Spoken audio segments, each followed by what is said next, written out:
it going? Hello,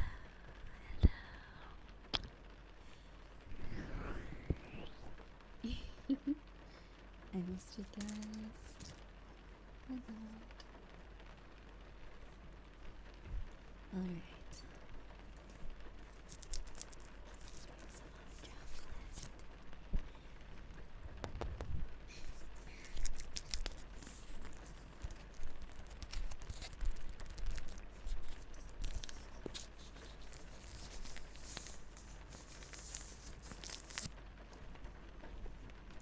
How's everybody doing? Good evening, good morning.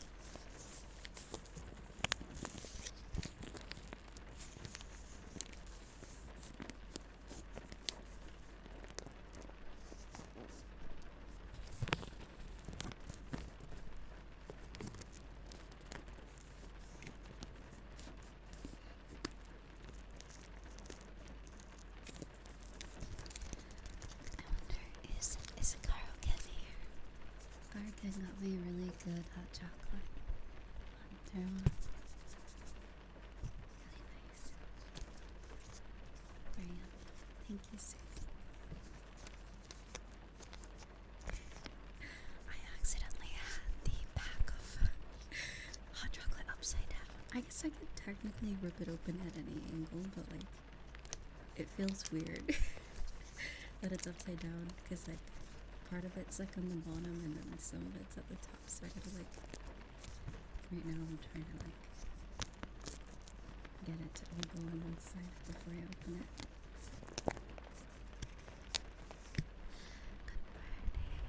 Good evening. Yeah, basically, as long as it doesn't spill, it doesn't matter. What if I like open it and then kind of like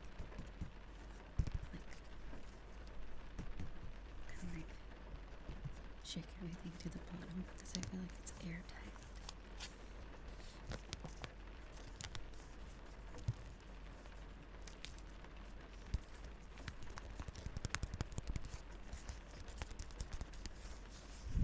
I'll be using my bird model during the summertime, possibly.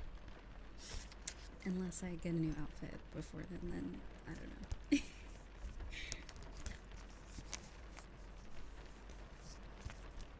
I was thinking about messaging my model artist about a new outfit, but I really can't think of anything that I would want.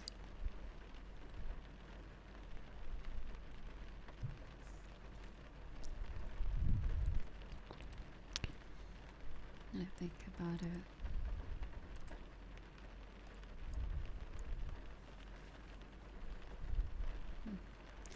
Hello, welcome back, everybody. Is it still hot? Oh, it is. Okay. I must be quick. Like this. Alright, I think I got most of it to the bottom. Oh, let's be fancy. Let's be clean and use scissors to open it, because I have a feeling if I just tear it open, I'll get it all over my desk and stuff. There we go.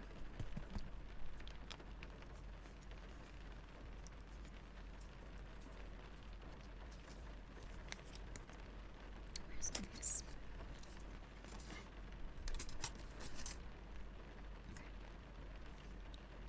Was that a spoon?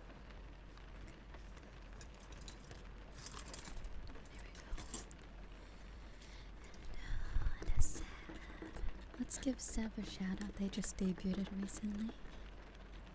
A day or so ago. They've been my mod for quite a while now. Yeah, give them mods enough as well. They're an excellent mod. Very, very helpful. Recently we don't really, like, there's not much that happens, I'm gonna be honest, but when there is stuff that happens, everyone does such a good job with it.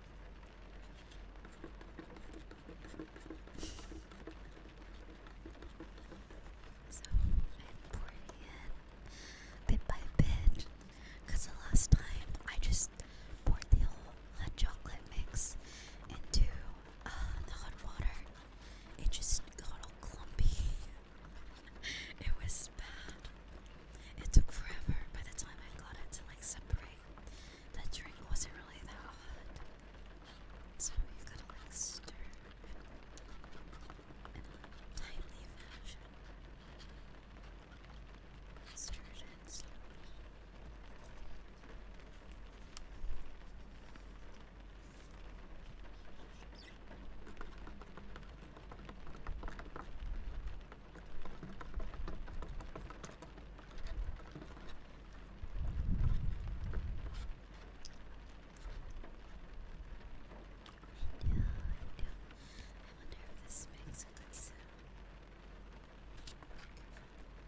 I'm a little quieter, aren't I?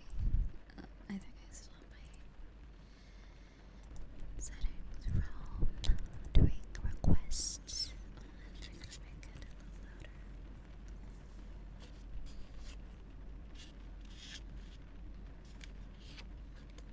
Oh, okay, thank you. Hold on 1 second. I had the restream chat up. I can't really see this chat. Let's see. Thank you, girl. Thank you. Oh, I put it on recently because I was like, heck, why not just turn it back on? I get some chatters sometimes that just bother me. So I was like, maybe if I up the security on the chat, maybe we won't get those types of people sometime. But if it's affecting a lot of people, then I will turn it off. Apologies for that, but I swear the whole day it's silent until I stream, and then they're so loud. Okay.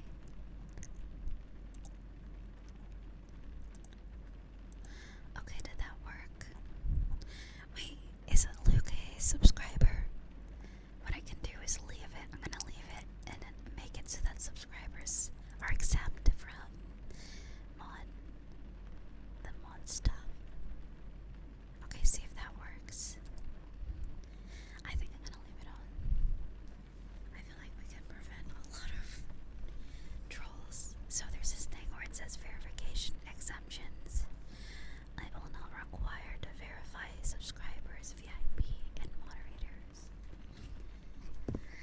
So if you're subbed, you will have to have a verified phone number or an email to chat.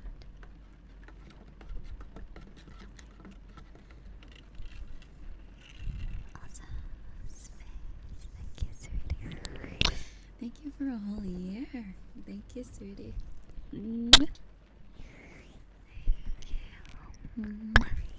Super sweet of you. I hope you're doing alright.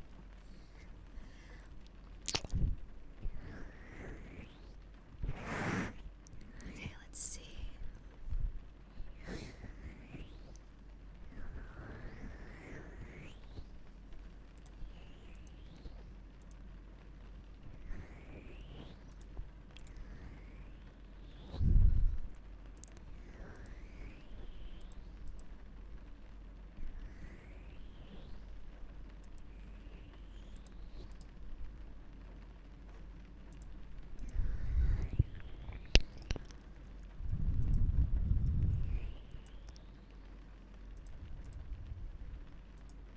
Okay, I lowered the moderation threshold.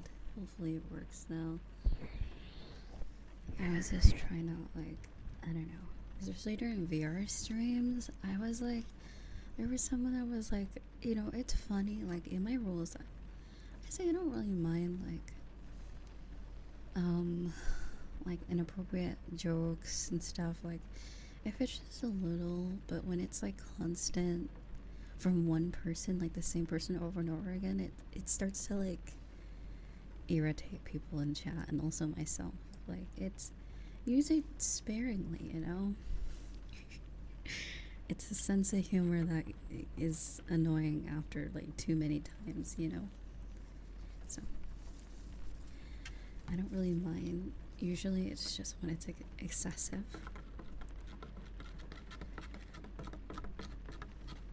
It gets a bit much, so. But yeah, for those that don't have, that's completely fine. I understand some people don't have their phone number attached to it. That's completely fine. But yeah, that's like the only like countermeasure Twitch really provides, is like upping the verification on your account to prevent people like that. So, I don't know. It's not always perfect. So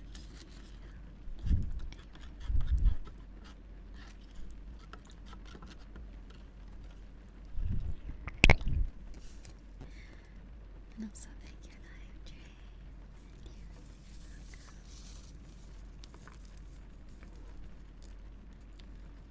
I don't have a Stanley Cup, thankfully. I don't really get the craze. Apparently it has lead in it though. Supposedly has lead in that cup. It's like a popular cup these days.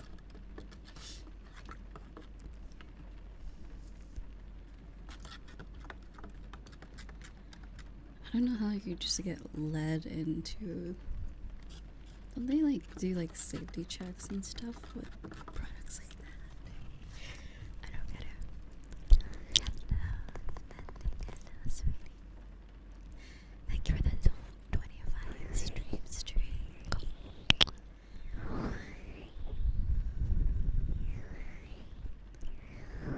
Let me see. Yeah, that's crazy.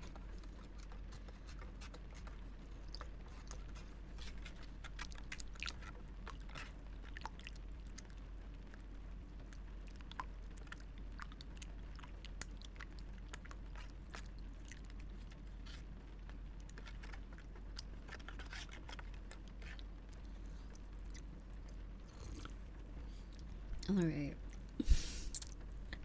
Next GeoStream, I have to play the Love in Deep Space game.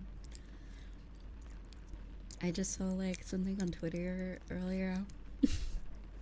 Apparently it's a fighting game too. It's not only just a dating sim. It's like a whole thing, so I want to check it out.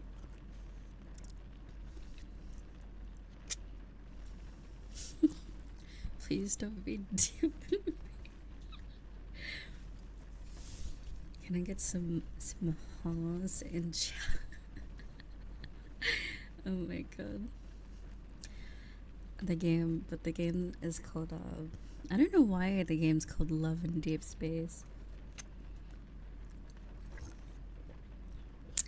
Maybe it'll be explained.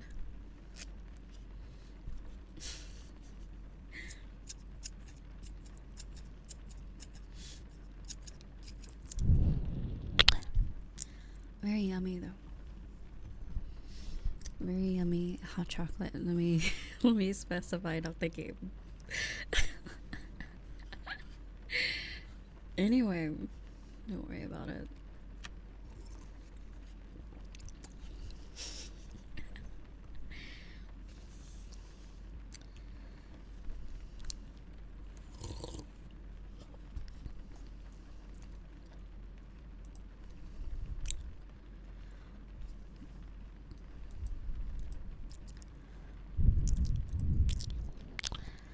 Oh my god, I went a day without a YouTube Premium and oh my god.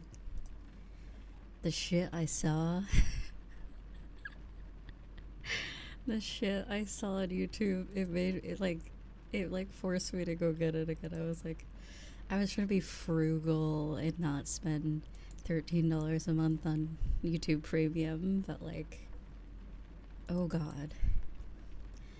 It bypassed, okay, I had ad blocker and it was still that weird shit would pop up. Like, it wouldn't be ads, it's these things called sponsored videos, which is basically an ad, but it's like a YouTube video that I guess is sponsoring something or shows up. And even with the ad blocker, these things would show up and it was just like so bad. It was so bad, so I just ended up getting it.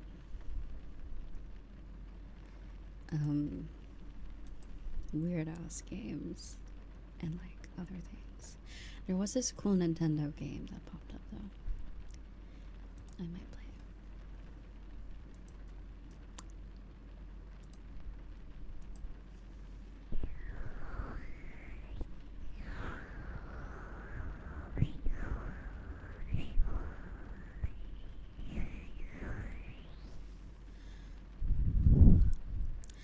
Oh, I banned ads way back when I was doing, I think, the streamathon or whatever, people would talk about it. Be like, oh, I just got like 2 ads, and I'm like, what do you want me to do about it? I don't understand. Complaining to me about it is a bit odd. But anyway.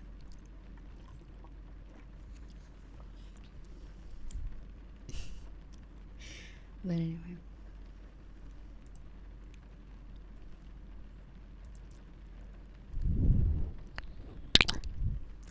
Yeah, it was kind of just basically saying like, oh, like, I don't know. I just felt a little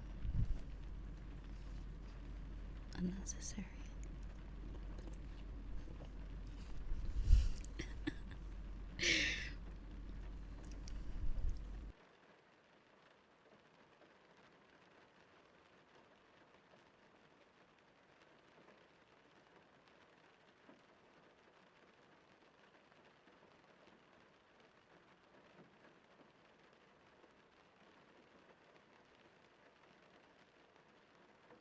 Excuse me, wait, what? Wait, is it for a mobile game, man?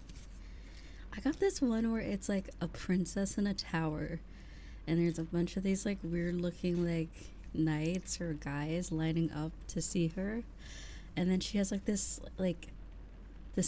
green monster right underneath her, and then as soon as they get to the window, it like kills them, and she's like this evil like, I don't know, princess with like a eldritch abomination in her castle. Yeah, I don't know. It's fucking dumb. It's so stupid.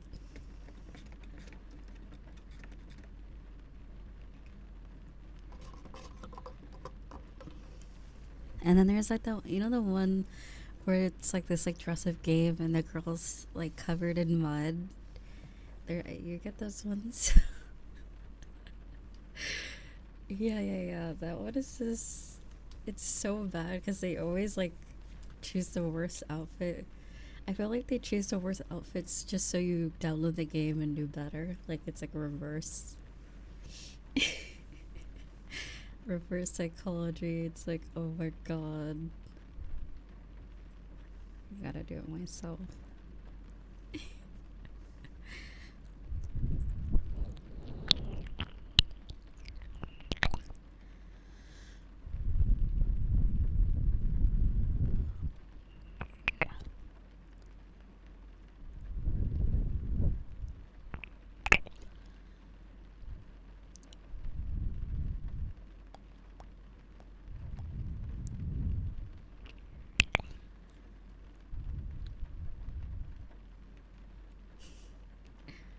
Oh yeah.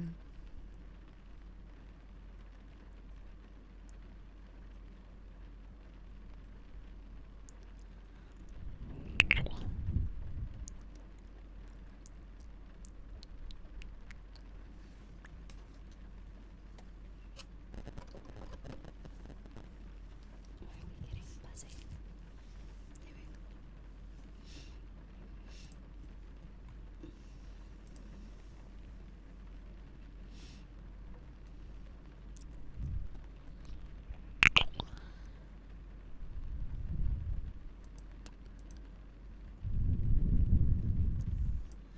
Hey, you don't like my Riz tag? Should I not put Riz? I have Riz. It might not be a lot of it, but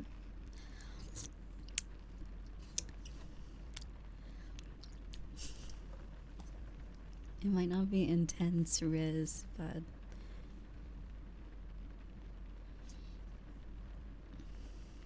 that was a walk. Okay.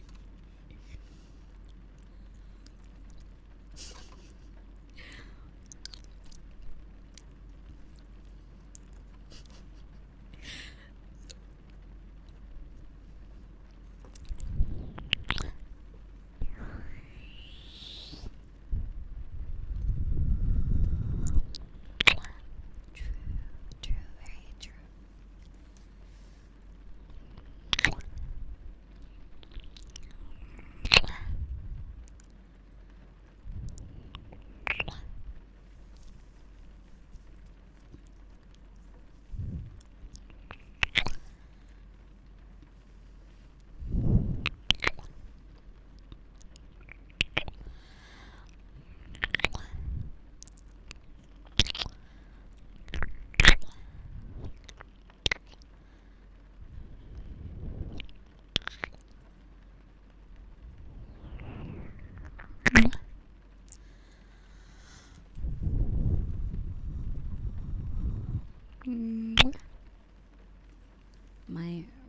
those levels are over over 9,000. Very true.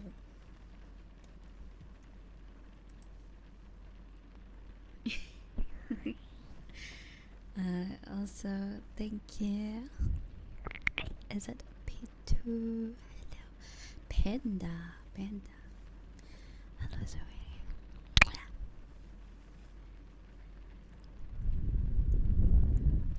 Well, you know. Oh, God. What is that noise? Okay. Maybe I need to move it a little further. Okay. You know what's good news is that whenever Twitch drops that Partner Plus, I guess they're getting rid of Partner Plus and they're adding basically like, I don't know what they're calling it. What are they calling it? The new thing? There's basically 2 tiers of it. There's one where if you have 100 reoccurring subs, you can get 60/40, and that, you know, I'd take 60/40. At least I'll actually be getting more than what Twitch will be getting. So I actually will qualify for that. Much easier to get a hold of.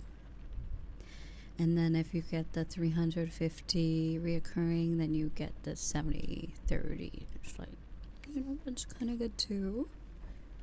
Kind of sick. YouTube has 70/30 actually. So that would just be, because like it's funny, I don't really have that many subscribers on YouTube, but I make around like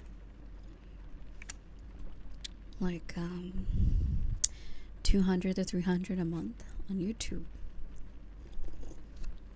Because of the 70/30, I get way more out of like a lot less, you know? Not that the less is a problem, but just to put into perspective how much difference of money it is, it's quite nice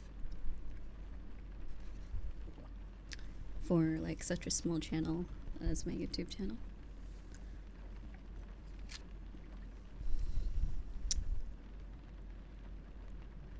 Yeah, members and subscribers is basically followers, and then, excuse me, I'm drinking something.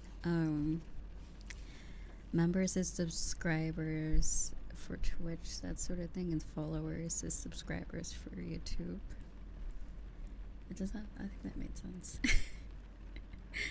So pretty, thank you, sweetie. Thank you for the fitties. And thank you for 2 months. Oh wait, that was bad. Thank you, sweetie.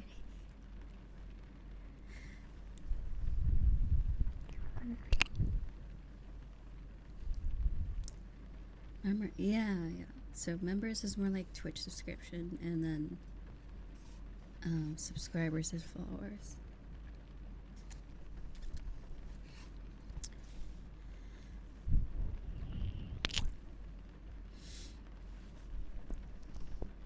Yeah, if I had 70/30, I'd, oh my god.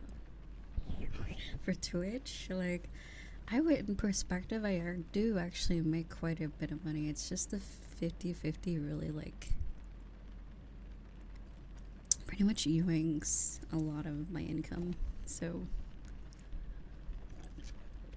I will be very appreciative of this 60/40 when it does come around. Which is interesting. I think whatever changes they're making, I think they're realizing that yoinking more money from the streamers just makes, I don't know, I think giving people more opportunity will make Twitch more opportunity to make money as well, especially by making it equal for smaller streamers now, because like I think a lot of smaller streamers have proven that they can, even though they're small, they can still make like a niche and a community and still like kind of contribute to the sum of like even like bigger streamers, you know? So maybe that's why they're maybe finally listening to people. You know, that it isn't all about the big streamers, it's about everybody. And if you meet everyone's needs, they'll be more encouraged to try and like more people will join as well, and then more people will maybe stream more possibly. So yeah.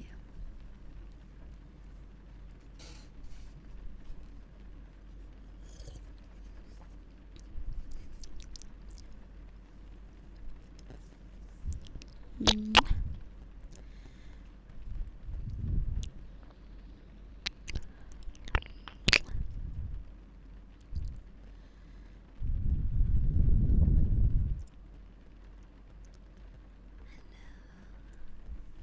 Hello, Raven.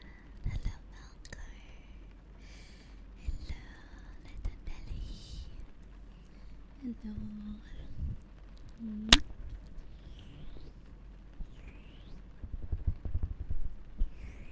But yeah, I think they last year was pretty good. Like they're like slowly but surely making really good changes.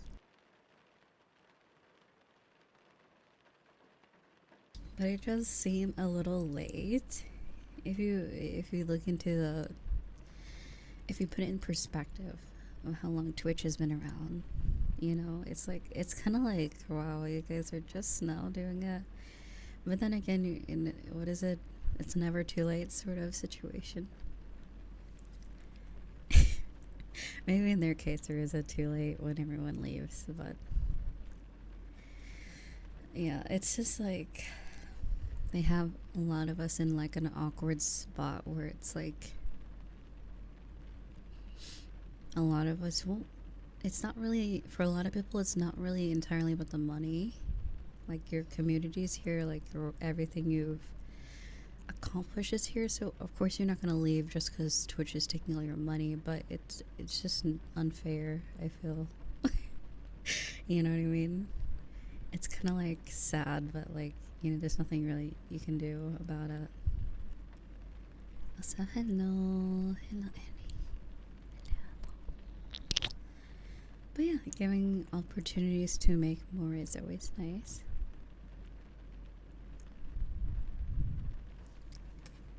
We actually might be getting new sub badges soon. I need ones that are more popping. They need to pop kind of like the bits badges look very aesthetic.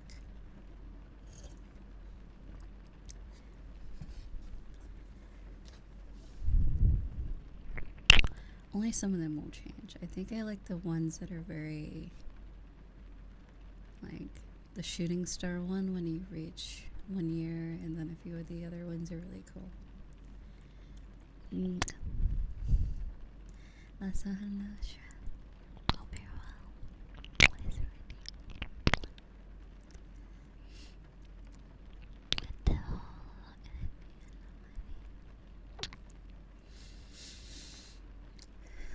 But yeah, it's good to see like I think a lot of the changes is like Kick apparently seems like it's becoming competition in like YouTube as well. Surprisingly, which is interesting.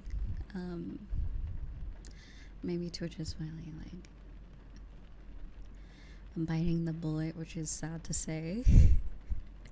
When they probably should have maybe done this sort of thing before. But yeah. The CEO, the newer CEO of Twitch, seems like they really care a lot about everybody and stuff. Like they take the time to like visit small and big streamers and listen to people. So it seems like it's like they're more hands-on now that like I don't know what's changed, but it seems like they're more involved versus where before he was kind of just there.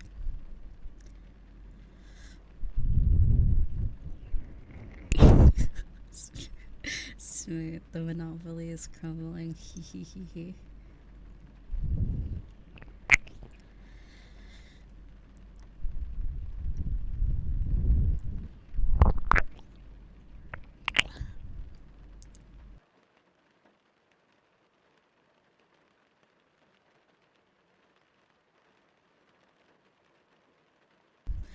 Like, imagine if I know like some Niji Sanji VTubers stream on Twitch, but imagine if like all of Hololive started streaming on Twitch, like all the bigger VTuber agencies.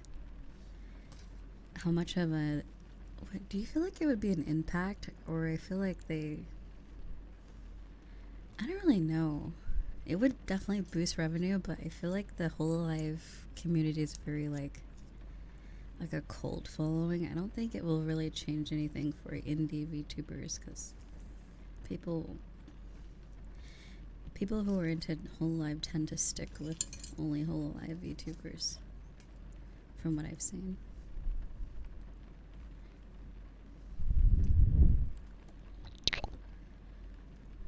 It killed the main YouTube streamers, not gonna lie. Oh no. Yeah, I don't know. I wouldn't influence Twitch, but harm me too. Yeah, I feel that might be the case.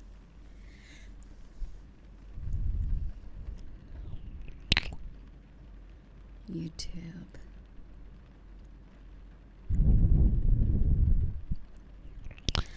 But yeah, I see that YouTube kind of like focuses on shorts a lot, so I don't know why they don't focus on like live streaming that much, or make it more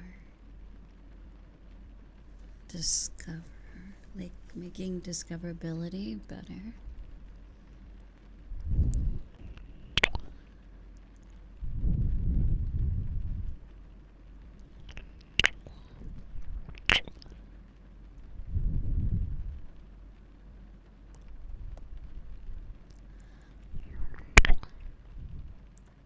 Which both companies are supported. They're both backed by really big companies, though, so it's like supposedly YouTube doesn't make any gain from a lot of things. What am I saying? Google doesn't make much in revenue from YouTube, but because of how much data they get, it's worth it. And just other things and advertising. Whereas Twitch is owned by Amazon, and Amazon is like Amazon's Amazon. They have like infinite wealth, so it's kind of like Twitch won't die, but it will definitely take a hit if things don't change. So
thank you so much for 8 months. Thank you, Silver.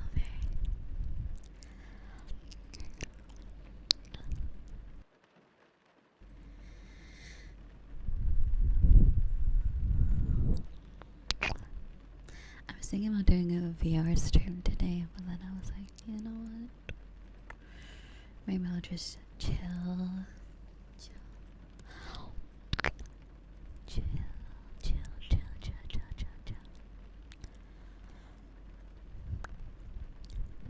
Maybe another day, maybe tomorrow. Unless it makes them lose a lot of money. Oh, what do you mean?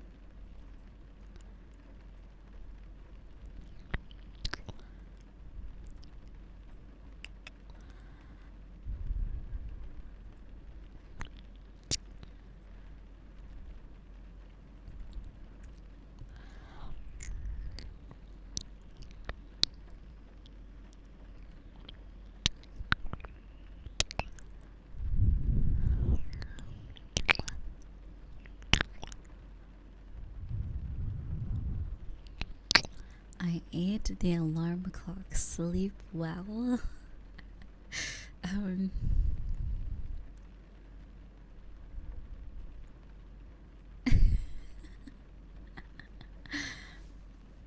oh yeah, I haven't read the Jujutsu Kaisen manga. Have not. Maybe. I'm always looking for a new hobby, so maybe.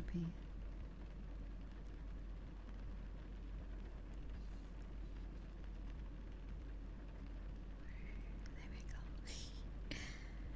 Mm.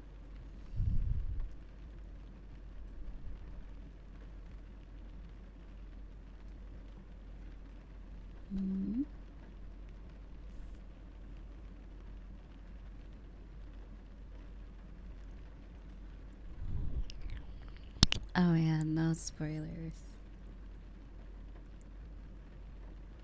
No, no, no, we don't need spoilers.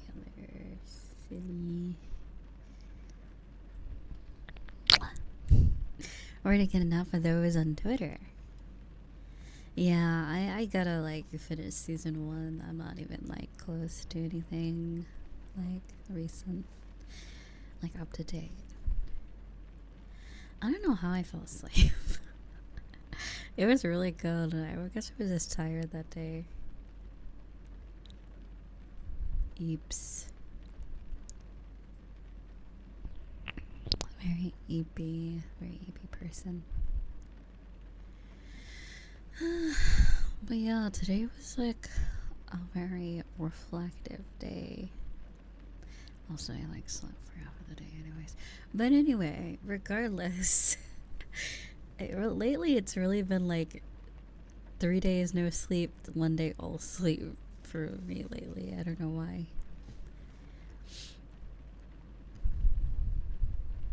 Not 3 days of no sleep, but 3 days of very lackluster sleep, like 2 to 3 hours, maybe 4 at the most. But yeah.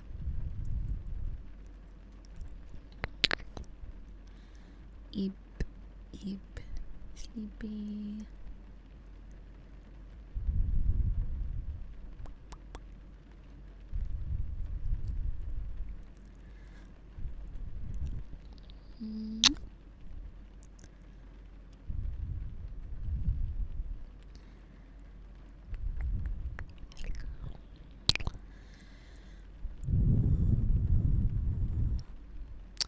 But yeah, like I was watching a video on the what is it called? Unnamed Hololive, ex Hololive VTuber drama. And just like, and then I see like the comments on Twitter. It always amazes me when someone like is like it shows that someone's like really has done stuff like that, and then they still have people who are like, she's hot, so it doesn't matter. When I see comments like that, I'm like, huh? What? What if it was you? What if you would be saying that if it was you? Like, and if that's the case, if that's the prerequisite for accepting like abuse and like stuff like that, that's weird standards to have. That's so like weird. How does someone's attractiveness like undo the suffering or like pain? Like it makes me so confused. I'm like, they must be like children. It must be like children are saying this stuff, or like really young people that just don't like get it. Your Honor, she's too hot for you.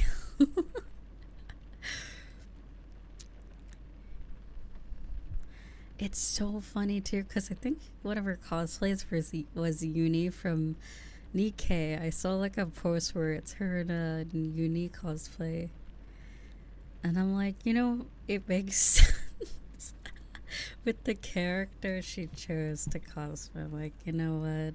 Fair enough. It kind of, the character's just similar in a way, is all I'll say. I don't know as far as yandere, but they're definitely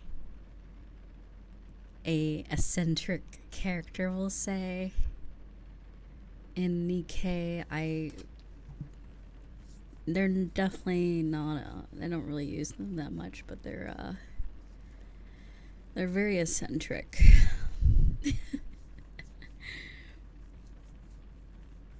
Very eccentric. Anyway. What an interesting, what a ironic choice is all I will say. I could fix her, bro. Yeah, it's this kind of like, it kind of feels like it's a spit in the face for the like person that was hurt. It just feels like I get like haha dark humor, haha funny, but like do that later. It's not the time. I don't think there's really a time for that. Like maybe when it's like years after all this and everything's all like better, but like right after the incident, it seems really like it just doesn't seem nice at all. But anyway, I mean, it is the internet after all.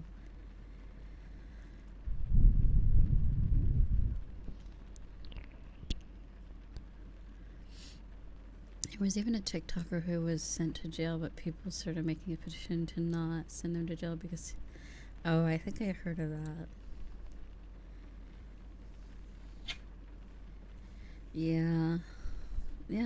I don't even know if that's like pretty privilege. I feel like that's like just people really immature. People who probably should not have access to the internet spoke on the internet. It's just really dumb. But yeah, I don't know. I think, thankfully, it wasn't that. Like, the drama's bad, but there's nothing like. It's not like. It could be worse, that sort of thing. So thankfully, people aren't defending, like, like, worse of, like, that, you know what I mean? Like, where it's, like, legal crime type of stuff. But what they did is pretty bad, but I'm sure they'll be right back up on their feet again. They probably won't get another agency deal, but I'm sure they'll be fine with just being independent, knowing a lot of people are, like, okay with what they did, which is crazy. But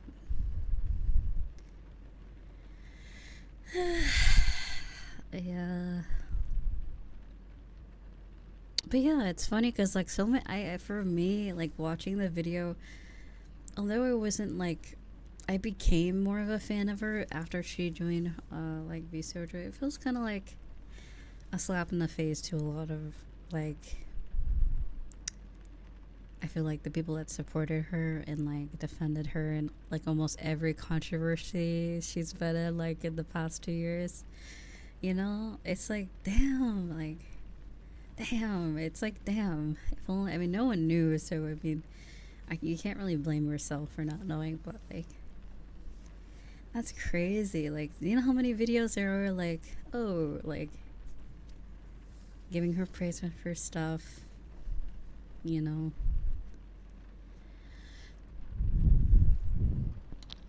But I never knew about that, the whole engagement ring as merch. I never knew that was a thing. I thought that was like a meme. Like, that's wild. Promise ring. Like, I know VTubers sell like jewelry as like their like merch. That's fine. Like I can kind of see, but like that's a very like, it's advertised as like a promise ring, like marriage. Yeah, that's wild. Yeah, like if I got like a collab with like a jewelry maker like company, and they made like a moon in the sun ring, that's sick as fuck. Like, I would totally go for it, but I'll have to clarify. Be like, this is just for aesthetic purposes. This is not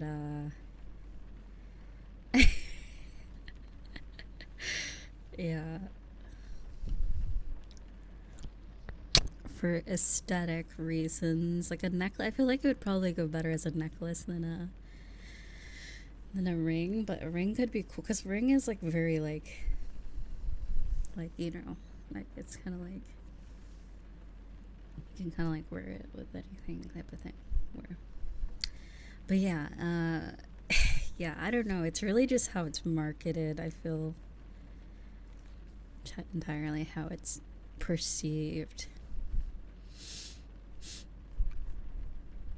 I know someone on the Geo Throne sent me a ring as a gift suggestion. I have not accepted it because I'm like, what am I supposed to do? How am I supposed to respond? I don't know. I don't know what that means. If it's like, oh, wear this for aesthetic purposes, or like, is it like meant to be like something else?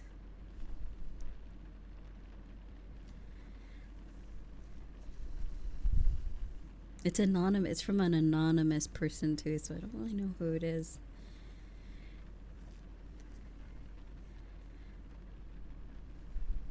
Yeah, if it was a Cappy ring, I would have accepted.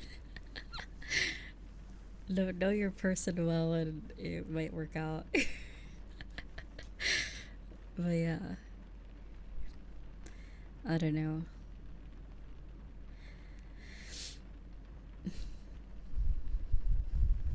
But yeah, I don't know. It's just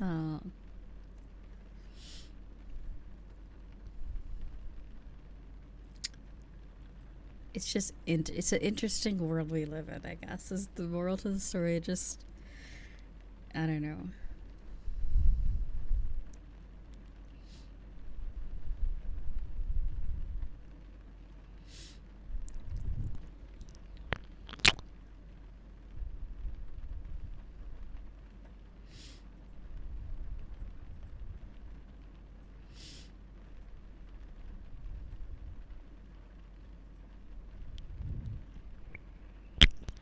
But yeah, I feel like yeah, it's really just how it's perceived entirely. Because if like let's just say like VTuber A, random VTuber A makes ring merch versus VTuber B, who's like super like heavy into like the GFE type of stuff. It's like it's perceived differently, but like I don't know. I don't know. I don't know. I don't really have an opinion. I just feel like you shouldn't abuse people on the side while doing whatever you're doing. I guess it just seems a bit excessive. Or like, how about you? Have you ever heard of breaking up with someone? Like, just do that. Spare them the heartache or whatever.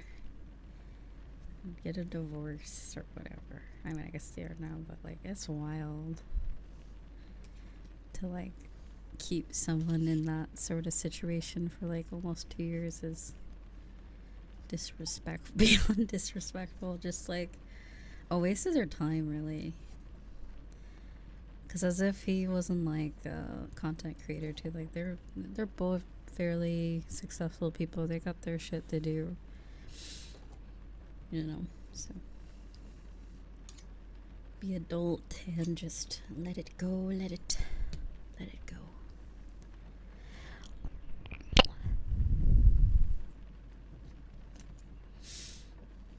But yeah, unfortunate.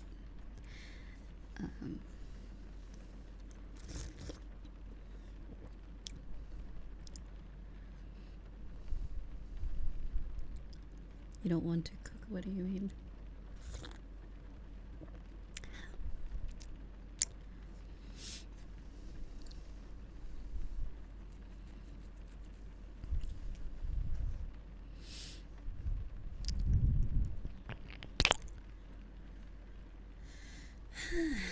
But yeah. So hello, Jason. Hello, my honey. Oh, your brain is cooking something. I mean, you could always type it in stream chat. That's Also, I thought I was a jerk, but YouTube actually was recommending the video she did with. Yeah, yeah, I didn't see that. That's like so funny. Yeah. Oh my.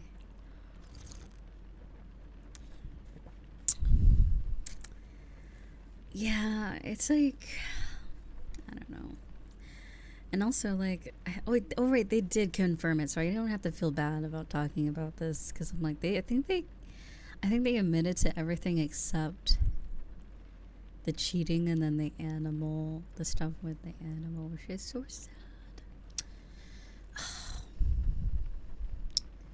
Yeah, that stuff is like, you gotta like, if you have an urn of some sort or some sort of like thing to cherish your pet, please don't just leave it somewhere. Like, you gotta take that should be as important as your phone and your wallet. Like, you should take it with you to your next place where you're moving. Like,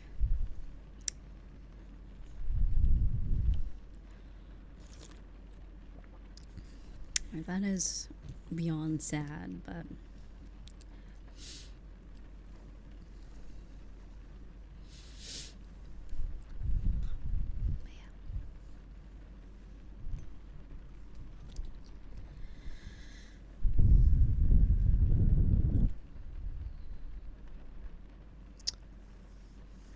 yeah, like,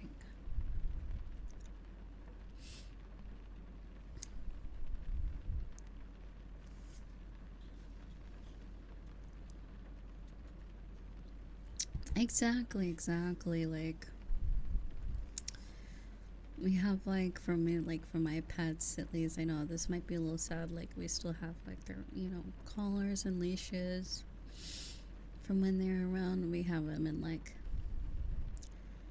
a designated little spot for them.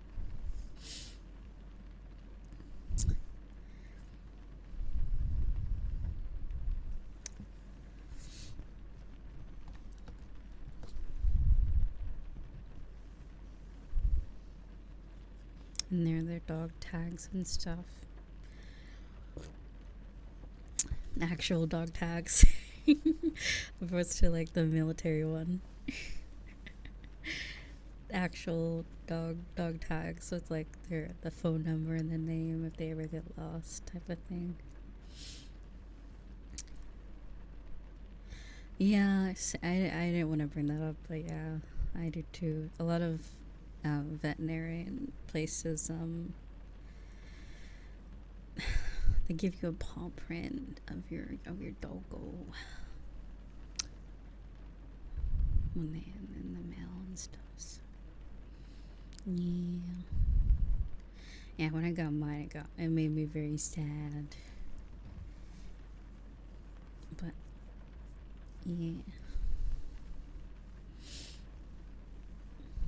with your big old paws. Especially like my dog was a lab, and like they didn't acknowledge how ginormous they are with their like big tail. So whenever they get excited, they would like they whip their tail like crazy. And I would get like smacked because I have two dogs like that too. They would like, I'm like, stop. Stop hitting me with their big ass tail. But yeah, it was funny.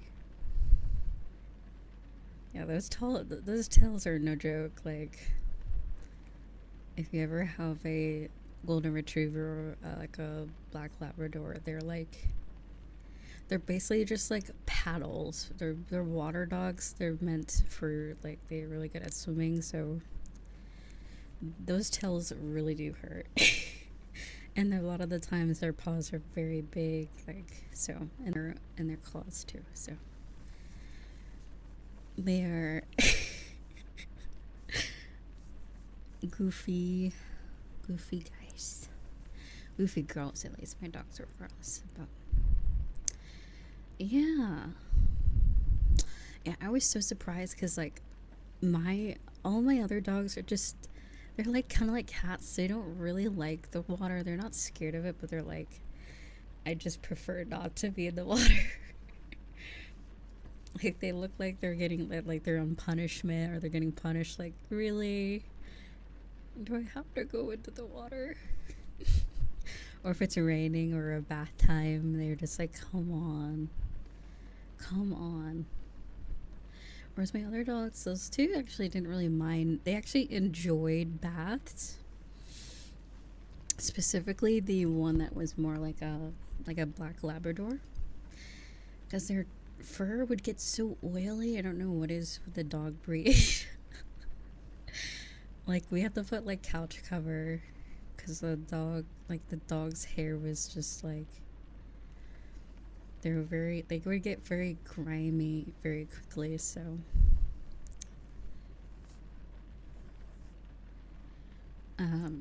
yeah, so they actually enjoyed baths. Like they liked like kind of like warm water, a bit of a bubble bath, you know. They didn't like to be submerged with water. I would only do like with a shower, like a shower head type of thing. I don't think they're like want to be like actually chilling in the bath like a human, swimming around in the bathtub type of thing. But yeah, that was another dog of mine really did like baths, but they only started to like baths when they knew that the baths were curing their like the rashes that they would get. They would get these like really bad rashes for some reason. Wherever we lived, whatever was outside, they were allergic to something. And there was like this oatmeal bath stuff that we'd give them. And after like the first 2 times, they're like, I think they got it. They're like, I get it now. When I go into the bath, it doesn't hurt anymore. It doesn't itch. So when they knew it was time, they're just like, oh, fine, oatmeal bath it is. Fine, it's okay. Get them SpongeBob bubbles. But yeah, doggies are cute. Meow meows are cute too. I've never really had a collar from any of my cats though. Like I think for my first few, and then like my first 2 cats had collars, but then like they would go outside and I always had a fear of them getting like stuck on something. So I just stopped giving them collars or gave them breakaway collars that are basically useless because they break away if you try hard enough. So I did have one cat that was more indoor, but when they're indoor they don't really need a collar because mainly the collar, at least for how we use collars, is just if they got lost someone can return them like through the tag on their thing. But eventually they have like chips now. I think all the dogs that I ever adopted from a shelter are chipped, so there's really no point of a collar really once they're chipped, because you can just bring them to the vet and then they can find your address through like the website and stuff. So your contact information.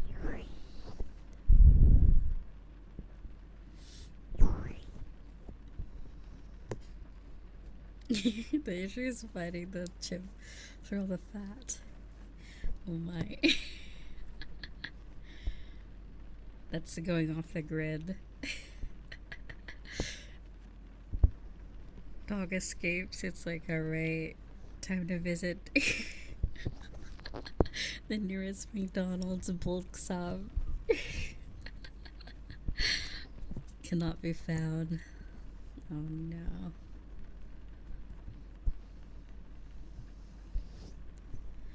I thought they put them in their ear though. I thought that's not in their ear, but like on their ear.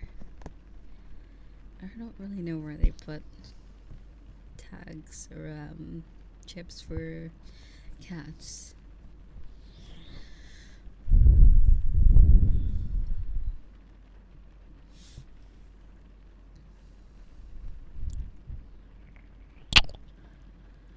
I got my cat for my sister, and the cat absolutely hates the outdoors. First thing I did was take out.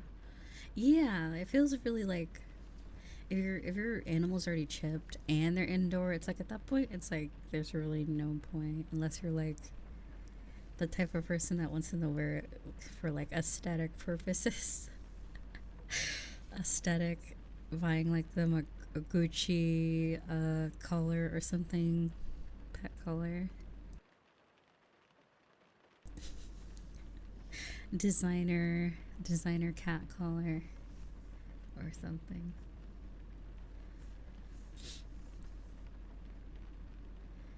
Some cat drip.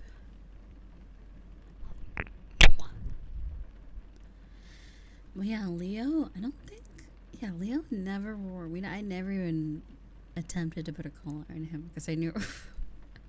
Well, one thing he has a trouble walking. At least he has a very clumsy cat. He has bow-legged legs. I think they're called bow-legged bow bow-legged cats tend to not be able to run really fast and jump properly because their knees were developed wrong in the womb, but it's very like harmless. So he walks like a little like spider monkey across the room. He runs like he's I always describe it like if he has a dirty diaper on, like I don't know. He doesn't like walk all sassy like a cat, girly like a cat. He kind of just frumps around like like a dog. It's really funny. But yeah, he's super clumsy. So when I got like I didn't really notice it at first until like when he started like getting bigger. I was like, oh, his like I thought he was just a little goober when he was a kitten and he didn't know how to walk properly. I was like, oh, straight up his like back legs just go straight down. They don't bend like they don't really bend like my other cats did. So I was like, oh, okay. Well, that makes that makes sense now. Why he's so goofy. But yeah, like I think from what I noticed from what the vet said, it usually means if they are going to jump or run, they kind of suck at it, but it's fairly harmless.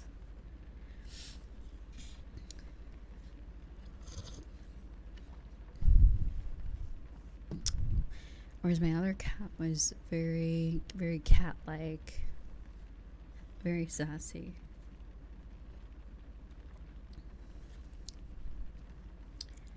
But Leo's a boy cat. He's very, very boy.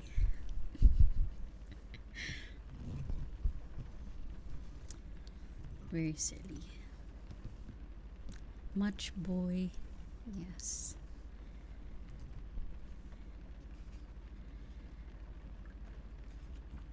But yeah, I remember the one time he actually got outside, aka my backyard.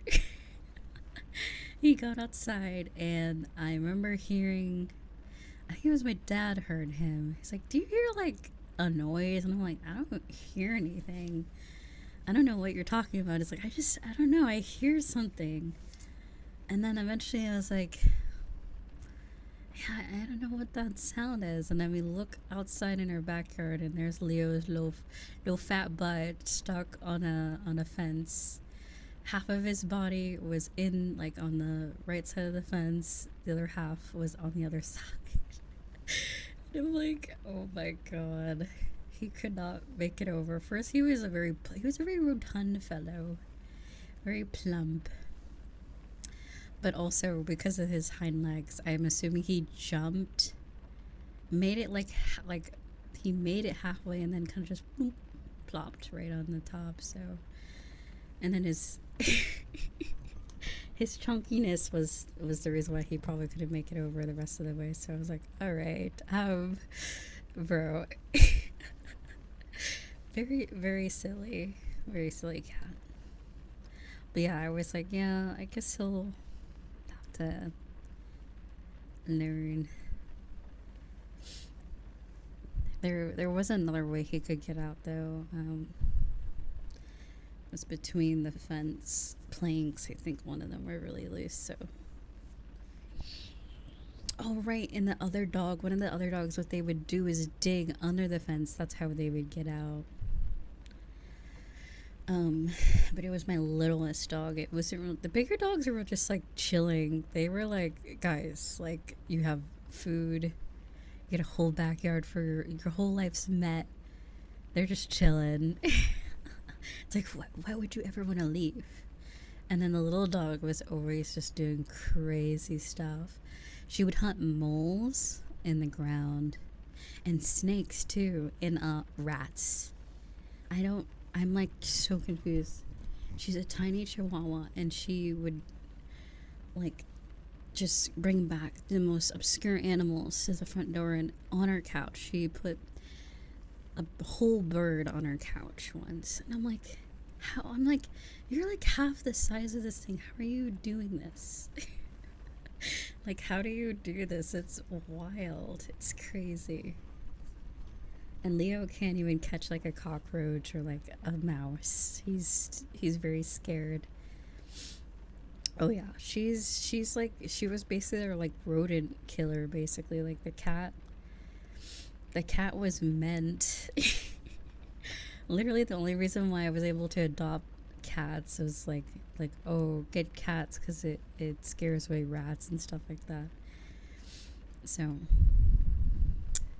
that was the only way I really got to convince at least my dad to get cats. Yeah, he's a little like he's very scary. He's skittish when it comes to like critters like that. I don't know why. Oh, he hates spiders. I'm scared of spiders too, but like I remember back in 2020, like when I first got him, because I was like already like, oh my god, we have 2 cats. We won't be having like any of these like weird insects in the house and like the rodents. Because at least where I lived, they just, even if you had like pest control, they would just come in anyways, like squirrels. It's a whole thing. So I was like, finally we have cats so they can take care of it. No, no, because I remember I heard him. He's like, you know how they do that, like that little like feral meow when they're scared. I go in there and I see a spider in the corner, and he's just like, you know, all his little hairs are sticking up. I'm like, dude, dude, that's a pretty big spider, but like you're like 3 times the size of that spider. Come on, like you couldn't.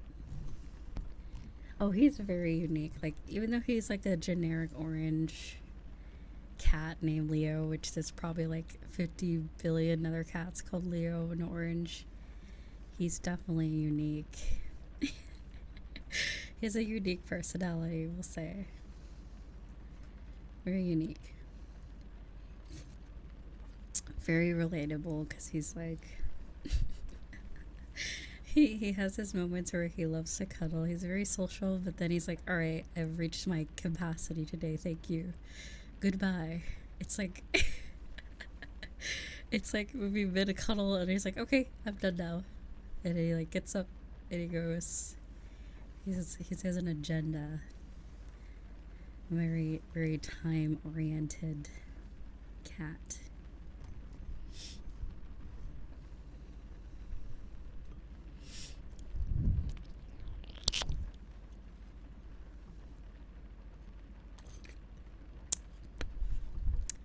I'm pretty sure in like another language, like pet owners aren't even called pet owners.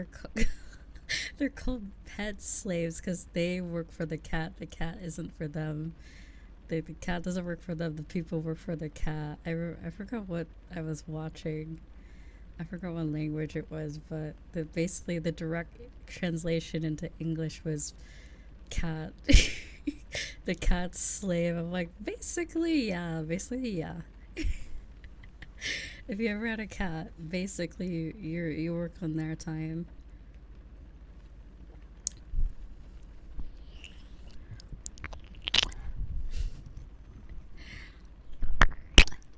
So, hello.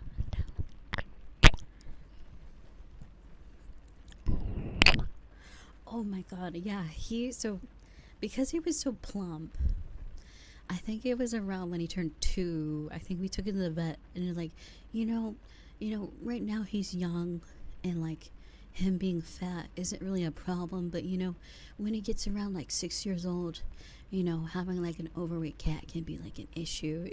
Basically, the vet was like, he's kind of fat, but he's okay. He's very healthy right now. He's rotund, but he's very healthy. And then I was like, he's like, what you should probably start doing is putting him on like a feeding like regimen, like a little like schedule instead of leaving the food out. And I was like, okay, that works. Because like the rest of my dogs and cats that I had, they just eat, we had the open food. They just eat every now and then. They would graze.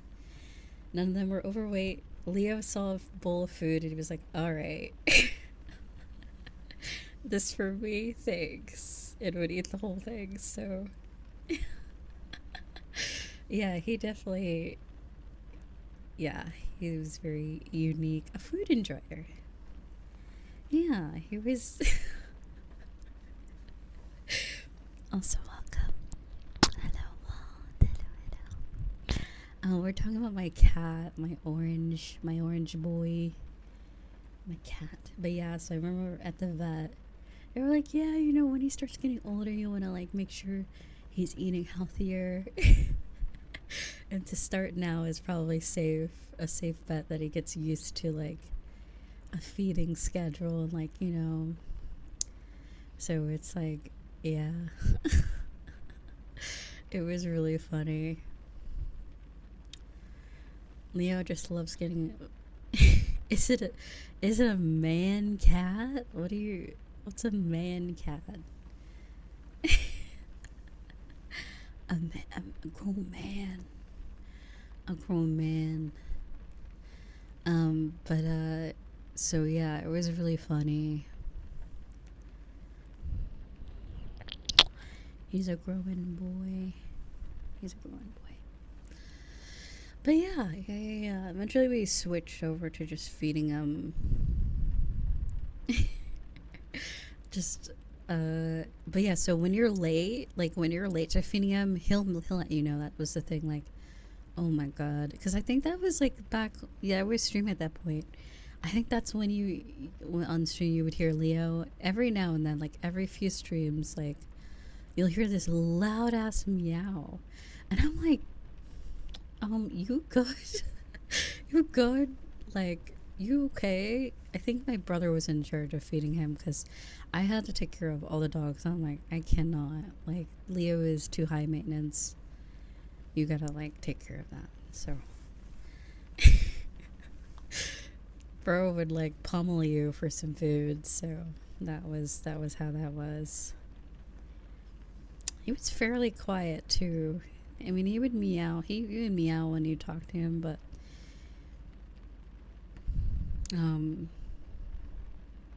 yeah, he would only meow for food, and I think like when the other dogs got into his stuff,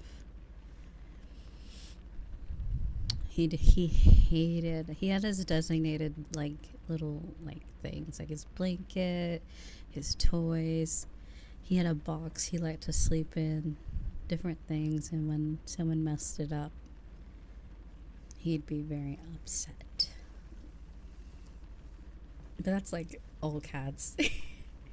If everything isn't perfect 24/7, they're like, you hate me, don't you? I'll just go. They get all dramatic. I get it. But yeah. You must not love me anymore. Good. Yeah, but that's cats for you.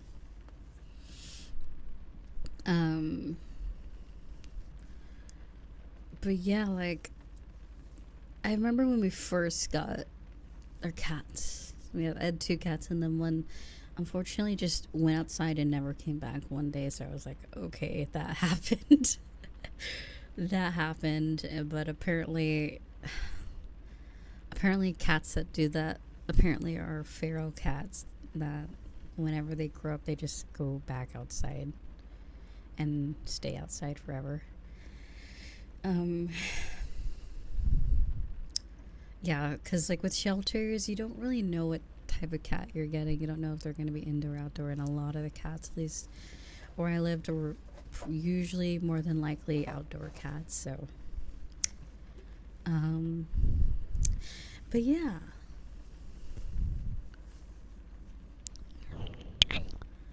She went to slay the demon, basically. It was really like crazy. So we had them for like a year and a half. Maybe, I think it was a little less than a year. Oh, no, I think they turned a year and a half. And I remember that we had a dog door for the longest time. And Leo finally discovered how to use it. Like, I just figured they would never figure out how to go outside. Like, because we were very careful because we had smaller dogs, so we knew not to leave the front door open or anything. So I was like, this guy is really dumb. Like, I don't think he's going to figure out how to get outside, like, ever. So one day he was just like, oh, it was nighttime too. He just pushed right out of the door, and he was like, he was so scared. He was in like the backyard. He's like, whoa, what the fuck? What is this? What is this world? This realm? He looked so scared. He was frozen, and so I just walked outside, picked him up, brought him back in, because he was just so freaked out. And then I think like a month after that, he started just going outside on his own. But yeah. And same with the other cat. Once he started doing it, the other cat started like doing whatever he does. So the chug. I mean, that was when he was a baby. That was when he was like a year. Like he went from like being a long boy to like a chunky boy. And that's also another thing the vet would say is that he's just a very large cat. Your cat is just large and fat. Like, even if he lost weight, he would still be like 13 pounds or like more. He's just a large cat, very muscular. And I'm like, what do you want me to do? Just a massive I don't. He is a very like, he is like, especially on his arms, he's very meaty. He's a very fluffy cat. So it's like, you don't, like when you see him, you don't see like a big old muscular cat, but he's just a little guy. He's just living his life.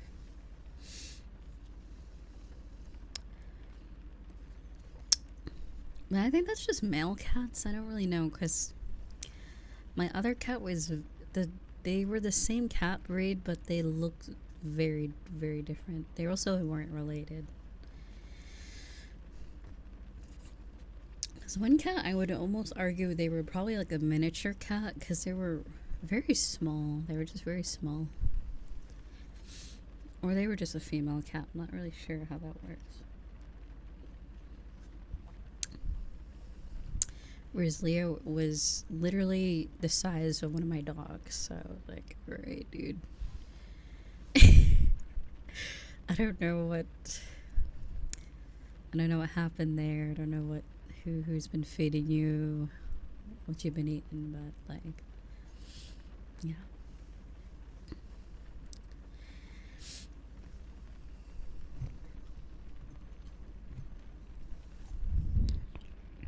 Yeah, Leo was bigger than my littlest dog, but like that was a Chihuahua, so that's not really hard to do.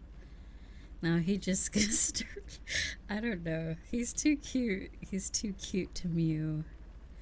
He does have like the resting bitch face, but I don't think he has the looks maxing cat. He's a very cute face. He's kind of like me. I think we're similar in that sense. Resting bitch face, but slightly cute. Perpetual pout, I guess. Looks maxing cat.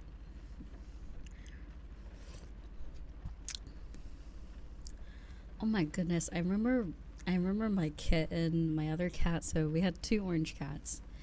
The other one had like the biggest eyes. I was like, are they gonna like like are they gonna look like this when they're big, like when they're fully grown? Well, when they started to grow, it kind of like they started to look more like a cat. Like, not that they didn't look like a cat before, but I'm like, this cat has like huge eyes, like absurd. But apparently that's just normal for cats. Like when they're like small, some things just look bigger than others, and then it kind of just catches up with them once they are adult. Like Leo had really big paws when he was a kitten. That's usually a sign that the cat's gonna be a very big animal. Anyways, it is a large fellow. Like I think one of my parents had one of those scales that have the AI voice where you step on it and it tells you the weight. And Leo stepped on it. It was either Leo or one of my dogs did it. And it was enough to record the weight, because usually those scales don't really record if it's like under like 10 pounds. So they stepped on it. And I remember my dad saying, damn. He was like, damn, okay. What the hell? I think it was Leo. Yeah, I remember Leo at his peak chunk. I think it was like 16 pounds. I was like, bro, bro is bulking, dude. Big boy. But yeah, he goes from really skinny to where it's like concerning to like really fat. But that's apparently normal for indoor outdoor. They kind of just regulate their mass through the seasons, I guess. I'm like, dude, you're basically an indoor cat. There's no reason to get that chunky for the winter. You have a heated blanket. Like, there's no reason for that. But yeah. Pampered to the max is like, I don't know. It might get too cold, so let me put on some extra chunk.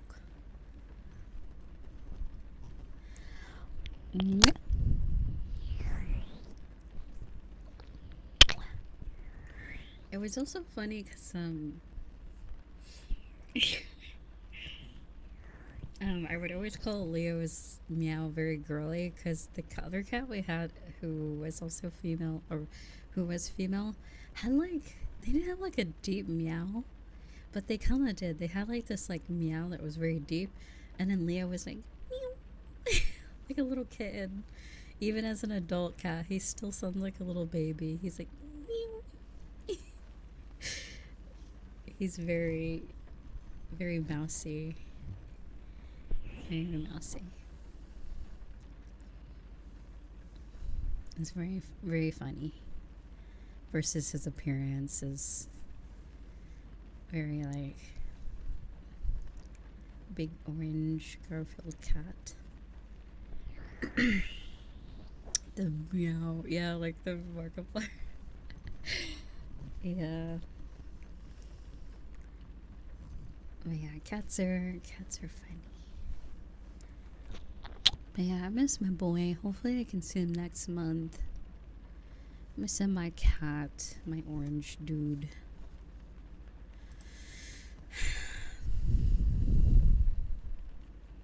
He's gonna forget.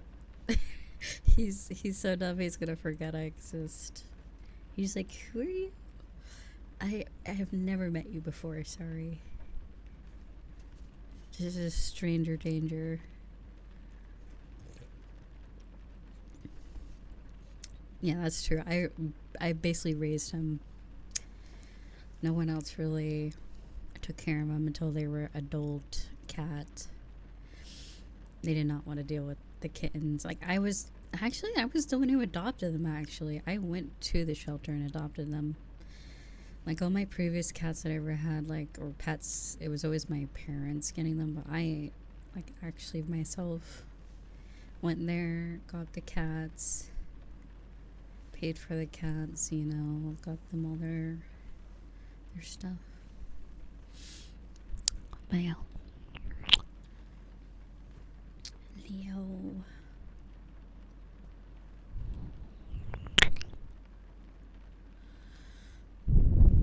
Oh, really? Is that the name of it? That's what a coincidence.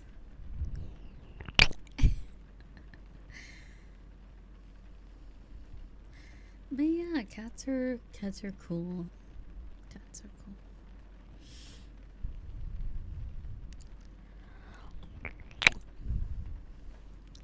Nothing better than a social cat, I gotta say, because I've had cats that really don't like people. They always ended up liking me, but I felt like it was probably because I was like, I don't know, probably the youngest or something, or like the one that would actually like hang out with them.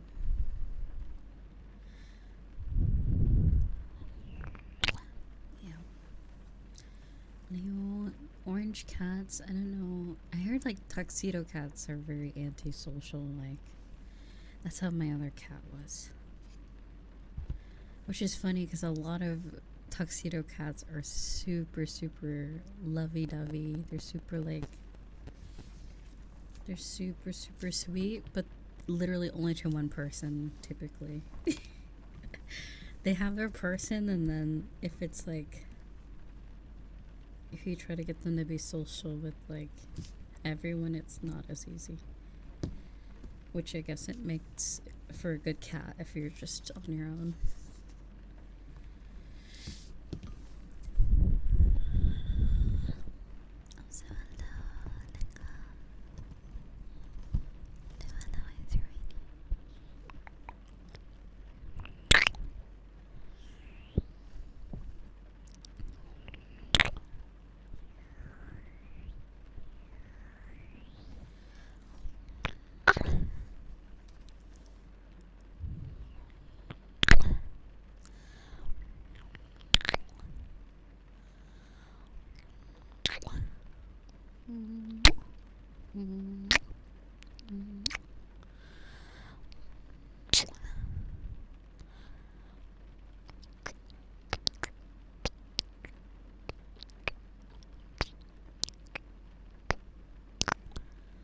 But yeah, meow meow. Leo was I say was, like he's gone, but he's still around. He is a character. I'm curious to see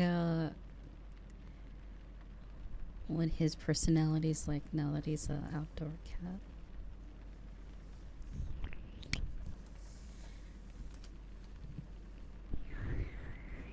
Has he toughened up? He's not.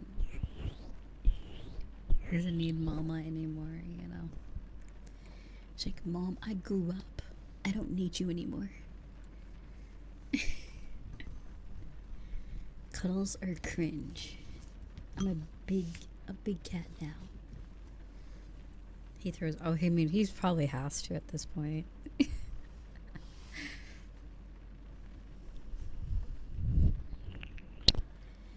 Outside is no joke. Did I ever tell this story about the crickets? What's the other thing? Oh, wait, okay, there's grasshoppers and crickets. Crickets are the ones that make noise. So this was like, I think back in the 2010s. And, oh my god. This is back when I think I had my original cat that I had when I was like a kid, like when I was 5. And I think I was around 15, maybe 16, maybe 17, so I was in my teen years. And There was just this period of time. I knew summer just started, so it was like, there's like cicadas in the day, or like whatever those bugs that kind of like buzz during the day. Well, at night, I remember I was like, oh, it'll stop at night, right? It stops around like at like 9. And then something kept continuing, and it was a cricket. But like, I didn't mind crickets outside. Like, it's almost kind of like ambience. If crickets are outside, it's kind of like, oh, okay. But this one was in the house, and I could hear it, and it was loud too. It was super loud. And for the life of me, I could not figure out where it was. I knew it was definitely near my room, and I would go to sleep. And this is at the point where I don't think I had like Bluetooth earbuds where I could just be like, you know what, fuck it. Puts it in, goes to sleep. Like, I could not sleep for 3 days straight, I remember. And then I think on the third day, I was so sleep deprived of this cricket ringing at night that I just tore apart the 3 rooms. Basically, I had my room and then the 2 other rooms near me. I just like tore apart every I like anything I could like pick up and lift. I looked under it with like a flashlight, and I finally found it. I finally found that dumbass cricket. And you know where it was? It was like underneath. It must have been my cat who brought it in at the time, because I was just like, I've never seen like a cricket in the house before. But it was right in my room, in the corner of my room where my bed was, under my bed, like just in the very corner, the exact corner where I usually like, and my back's facing. So it was just like on the floor in the very corner of it. And I was like, you've gotta be you've got to be kidding me. And you know what, I was even nice. I didn't murderize the cricket, believe it or not. I was so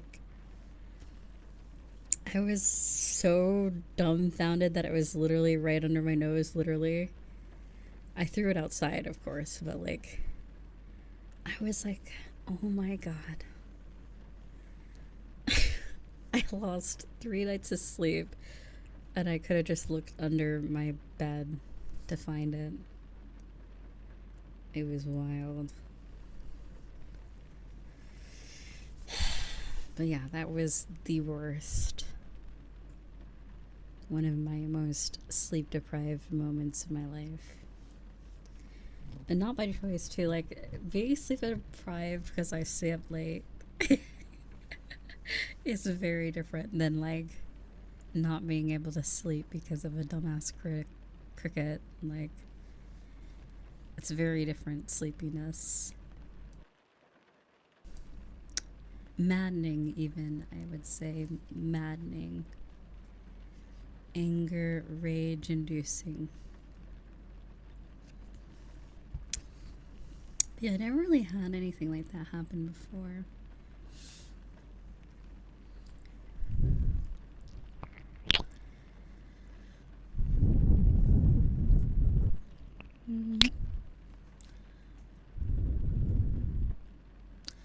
Oh, right. I think I told that story about the big ass spiders. The big ass garden spiders that made absurd webs around the house and like around. It was getting like crazy, and I was tasked with the job to get rid of them. It was, God, it was the worst. Like, you ever just have this like point in your life where you're like, it was like this point where I was like, it was like, I'm like, if I die, it was like, I'll wear a badge of honor. Like, I felt like I was risking my life. I was like, you know what? So be it if I die. So I got all my gear on. It's just like, you just gotta, it's just one of those moments where I was like, you know what? I'm probably never gonna be let back inside the house if I don't fix this. Because that's how my parents were like, oh, do this or you're not coming outside or coming inside until it's done type of people. So, oh my God, it was, yeah, so it was, it's funny that you mentioned that. A stick Um, I think was that in Shrek? Okay, ironically, Shrek saved literally. You ever learn from a movie? You know when he made like that cotton candy out of the webs in Shrek? I think I literally did that. I think I did that, but with a rake instead. And plus, I was too like there was no way to reach the webs. Like they was getting pretty high. Like there were some that were like low, but there were some that were high. So I was like, okay, obviously a rake would probably be the best idea. So I kind of just like I got a bunch of gear rod and then got that rake and like I kept swinging it and then I got all of them out. Well, at least all the webs. But the spiders were so big that it was very visual. Like you could very much see them walk on the grass. So yeah, I would just stomp on them, and yeah, that's pretty much what I did. But I was so scared of like, cause you know like spider nests, like you know where all the little baby spiders are. I was so scared of running into I don't really know how those are, what those look like, but that was the thing I was terrified. I'm like, what if I like hit something and I'm like covered in spiders and I'm gonna have to like light myself on fire.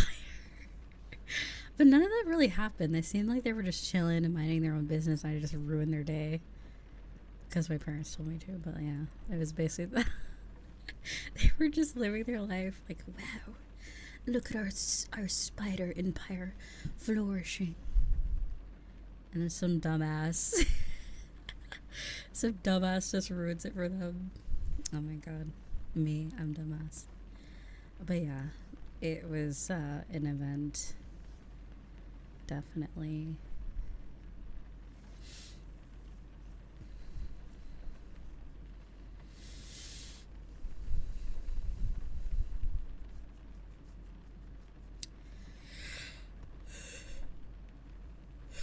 Yeah, because it's weird. Like, we would never really have like ant hills. It was always just spiders. I don't know what was up with that.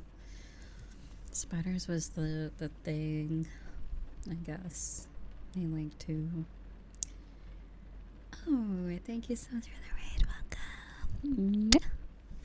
Welcome, readers. Welcome, welcome. Is it Neopod? Hello.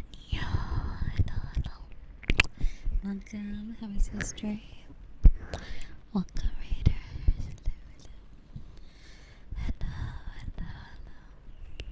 We were just discussing spider removal tactics and cats and other things.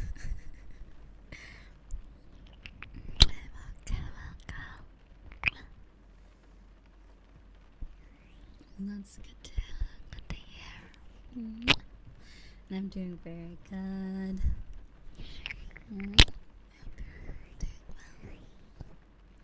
And if you need to rest or eat after your stream,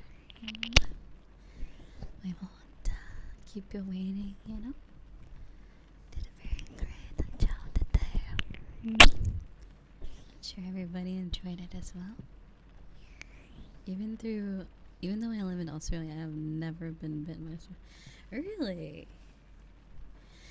Yeah, I'm trying to think. I don't know if I've ever been bitten by one either. It's very like, like do all. I don't think all spiders bite. Honestly, I don't think they'll do. I have had a spider crawl on me before, but I don't think I've been bitten because I'm sure if I did get bit, I think it'd be evident because yeah, I don't think spider bites do so well with people or cats.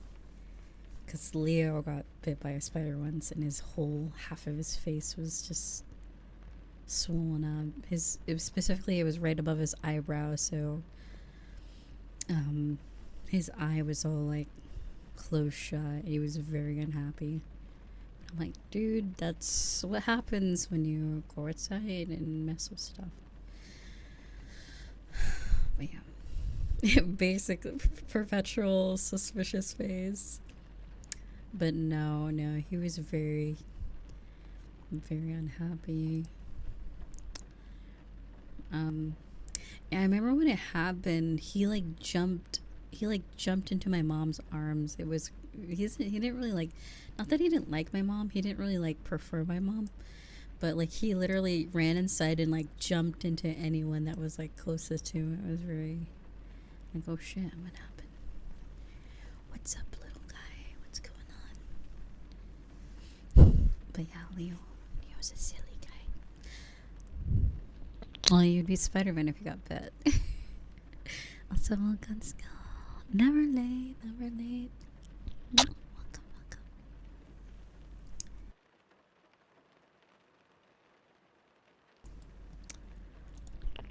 But yeah, I think I told a story about like my dog and getting into poison ivy, that sort of stuff.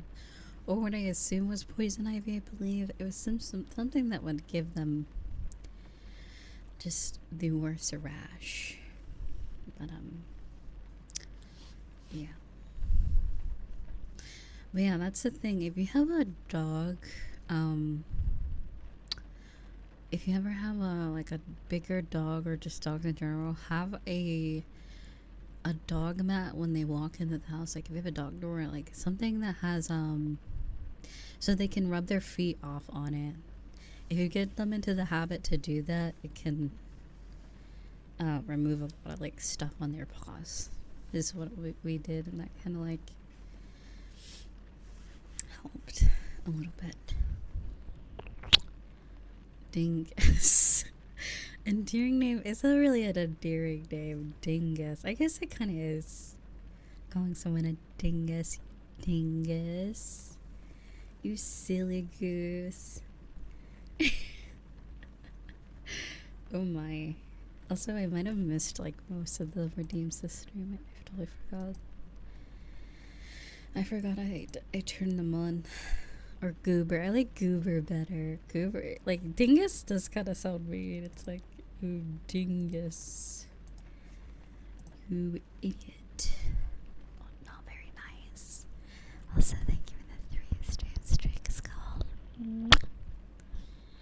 No, you're okay. It's okay. It's okay. No worries. Also, take care of yourself. Work goes well. Let me take a look at redeems. Give me a second.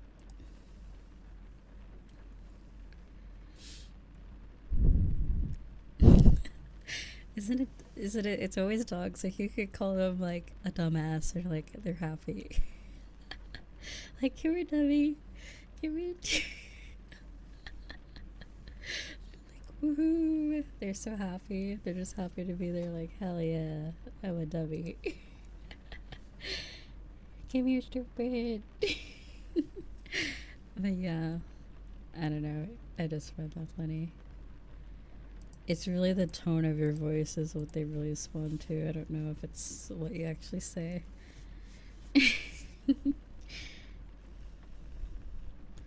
Oh, did I ever tell you guys? Oh my god, my biggest dog, the one with the they knew they were guilty. They had like this. They sit in the hallway and they sit like a. So like whenever she would get into something when she knew she did something bad, she'd do this thing where she just like sit near the area where she messed up, whatever, and just like look around and stuff. She'll just like, but she always like sat like a little like human. Like she would just like sit with her little legs out. It was weird because my other dogs couldn't sit like that. She kind of just like if she was sitting on like a bench, she would probably like kick her feet if she could. like a person does, but like that's how she would sit in the hall, and she just look around and just like, oh. And whenever she does that, I'm like, what did you do? I could tell. She's like, oh, nothing, just minding my own business. Yeah, like hoping that I don't walk into the down the hall into looking where she like messed something up. This is like around when I was moving out last year, and this was everyone was basically getting rid of a lot of stuff to move, and I remember she got into a trash bag that was in like my brother's room, And the mess from that trash bag that she got into, I was like, oh my god. But yeah, she was just in the hallway. I was like, because it's weird. Like, I never really had her. She was just like right outside my door. It was so funny. I leave my room and I'm like, oh, hey. Hey, what's up? And she's just, looking like, hi, hello. What's up? Nothing to see. I was like, okay, weird. Okay. But yeah, at first I didn't notice until I got back. I was like, oh, she's still there. So I'm like, okay, let me look around.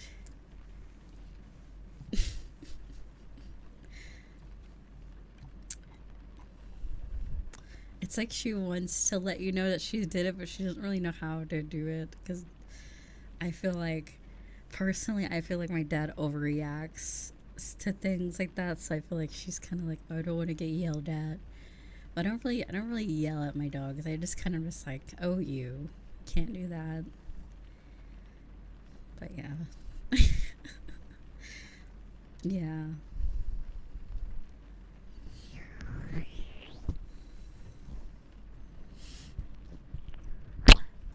Yeah. I'm like, yeah. Can't really do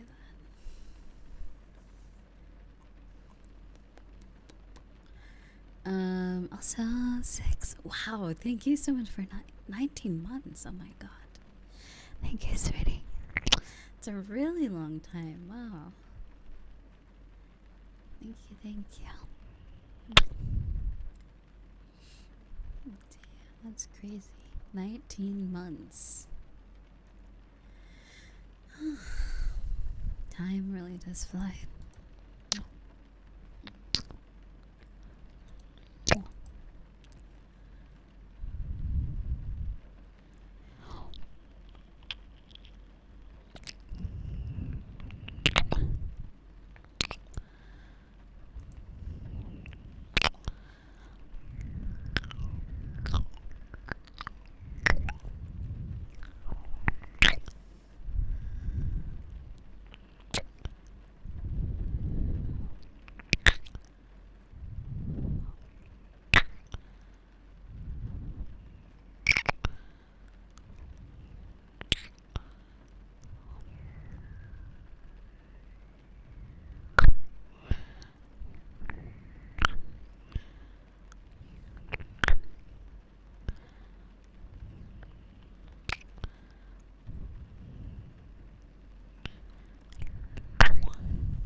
The fuck is that noise?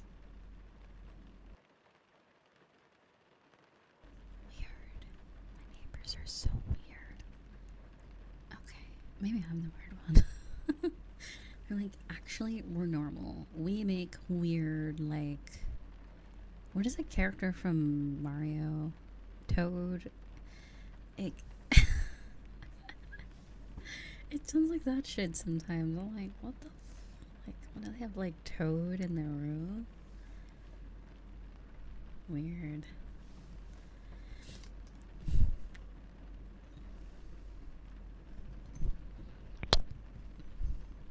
Toad King Shame. What? Huh? Okay. Toad King Shame, is that what we're doing now? It's the rats. The rubber room with rats. Spooky.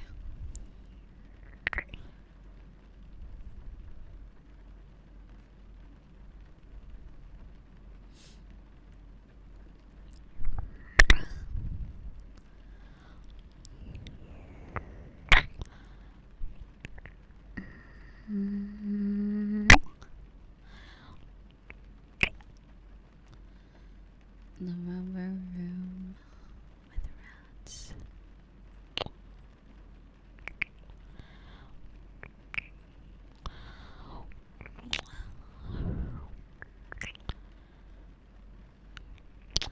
so Red Demon, thank you, sweetie. Sorry I missed that.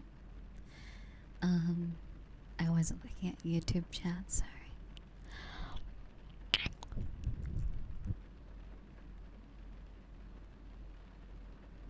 Thank you. Thank you, thank you.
So thank you for the follow, it's welcome.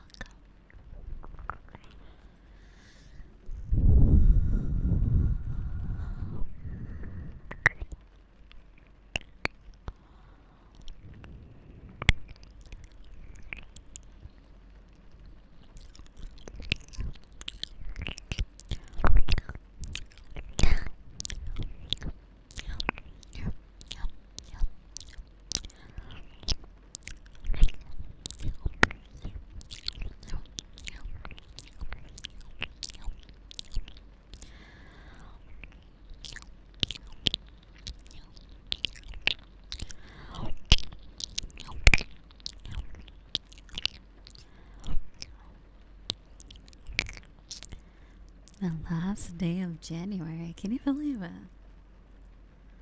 That's crazy. This month has gone by. I feel like the beginning of the month it felt really long, and then the end was very quick. To think like we did 2 whole meetups this month, and a Lethal Company. Like we did a lot this month, if you put it into perspective. We did the Lethal Company in the beginning of the month, I think the first week of January, and then we did 2 meetups. Oh, there's no way I can finish what I have to do by the end of the month, so I mean, looks like I'm playing League of Legends and Fortnite, so yeah. I'm making progress though, I'm regularly working on it, so it is.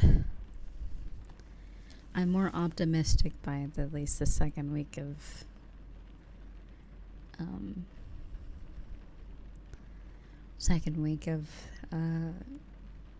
February, at least. Like technically I'll never be caught up, but the idea of caught up doesn't make sense because a lot of them, the ones that I do for the other channel, are monthly, so the idea of caught up is only catching up with the subathon ones. Once I'm done with the subathon ones, that means I'm caught up technically, because the other ones, that's just what I'm supposed to do every month anyways, so, or to get at least so the first ones are out. But yeah, anyway, it is what it is. I'm a one person and I can't do too many in a day because I gotta, you know, in moderation, because I don't want to damage my vocal cords, because I do stream as well on top of it, so it's sort of have to find a balance, which is why they're shorter, which is why I only do 10 minutes max. I would do longer ones if it was like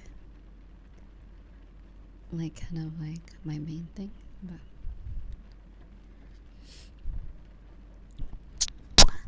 But yeah. I won't be buying that $19 Fortnite card though. I'll play League, but I won't do that. I am, what is it called? Save maxing. I'm saving money. I don't know if that's a thing.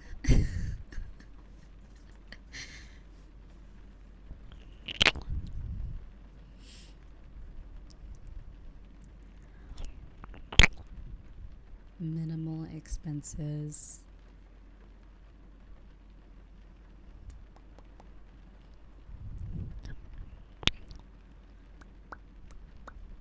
Perhaps. It's been a really long time since I played, so I'll do my yearly checkup on League and then probably quit after a few matches.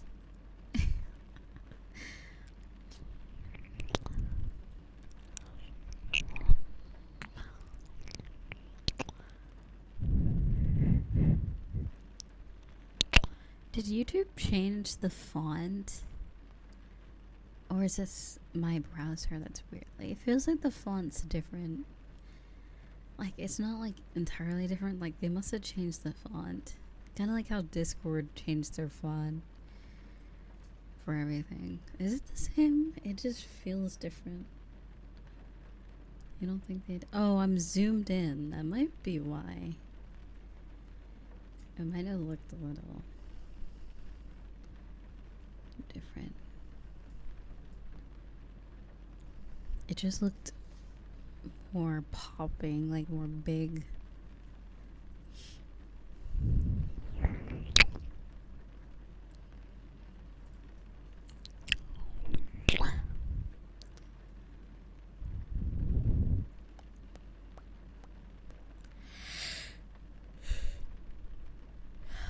Could someone post a link to the YouTube channel in chat?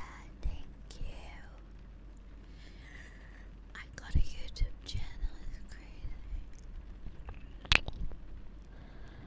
Wild. YouTube. Crazy.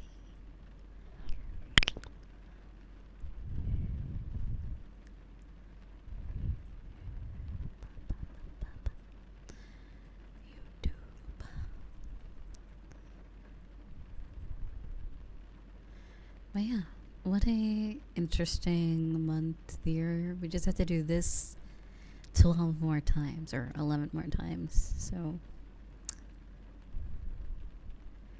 that's crazy, right? Easy. I feel like, okay, so we're all like relatively young, I assume. Like 20s, 30s, possibly 40s. I feel like a year is gonna start feeling different for a lot of us. Like, especially, I'm especially referencing those who are like from 18 to like 28. It's gonna start, I think a year is gonna start feeling faster. And I think I'm starting to feel it like it feels like it's more like in like looking back on it a month.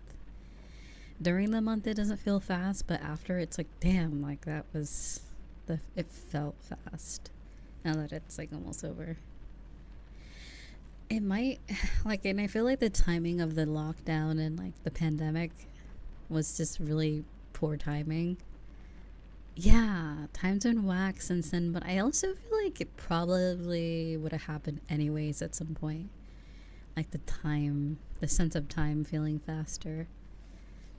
Because you're like more used to it. It's like where my mind like kind of like understands it is when you're young, you've only lived so many years, but then you start kind of getting a hang of how long a year is. Like, do you know what I mean? Like, you kind of start to get used to it, kind of like a habit.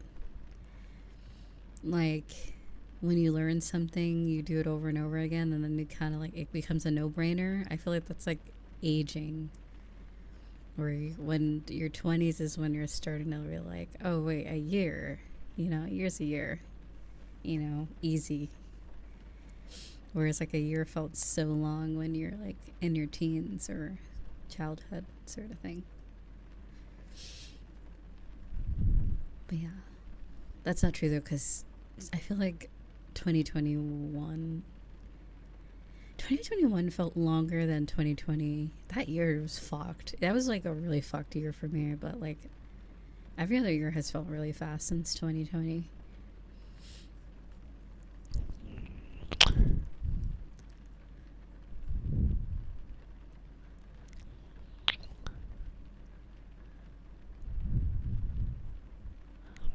Yeah, 2023 was a fucking like speed run for real. 2023 was a speed run. 2022 was it it was quick, but like I feel like the amount of shit that happened, it's like when the year came around, the new year came around, it felt like a year. It felt like it for real. Although it went fast.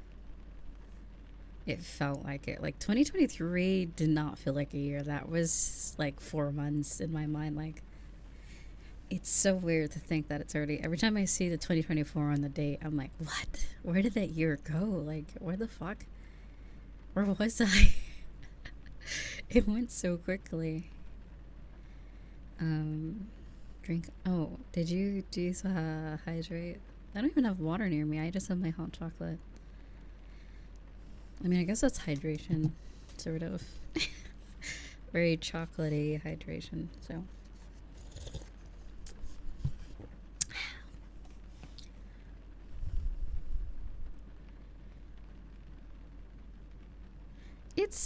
It's like room temp. It's not very hot. 2020 was a month for you? Oh my god. 2021 was like 2 decades into that fucking year. When that fucking year ended, I was sobbing. Actually, I wasn't sobbing. I was very happy, but like, fuck, that year was like way too long. Also, the umbrella, thank you. Thank you, sweetie. Thank you, sweetheart. Thank you for the donut, and thank you for contributing to the animated emote fund. Thank you. I probably do need water though. Do I have? I thought I had a bottle of water. A bottle of water.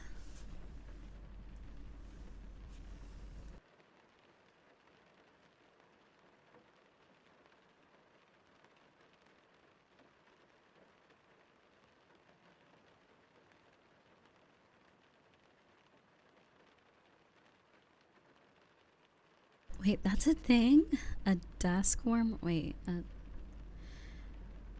desk mug warmer things. They're just inventing anything now, huh? That's wild. I didn't know that.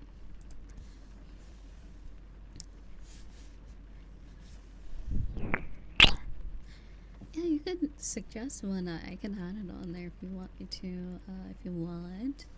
Otherwise, I'll look for one that matches my color scheme of my desk. If there is, if it does come in colors.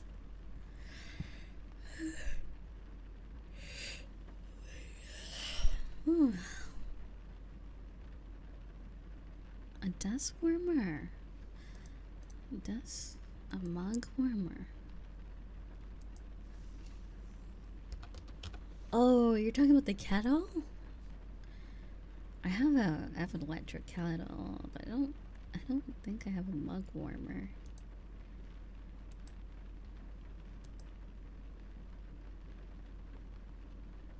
A mug warmer. Yeah, I would have probably used that way more.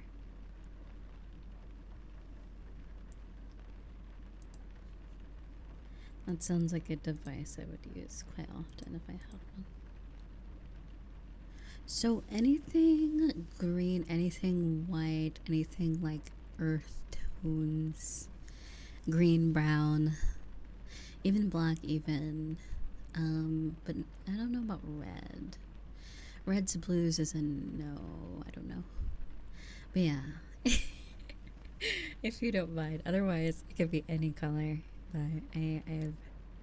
I'm recently going towards green colors. That solar punk vibe, you know.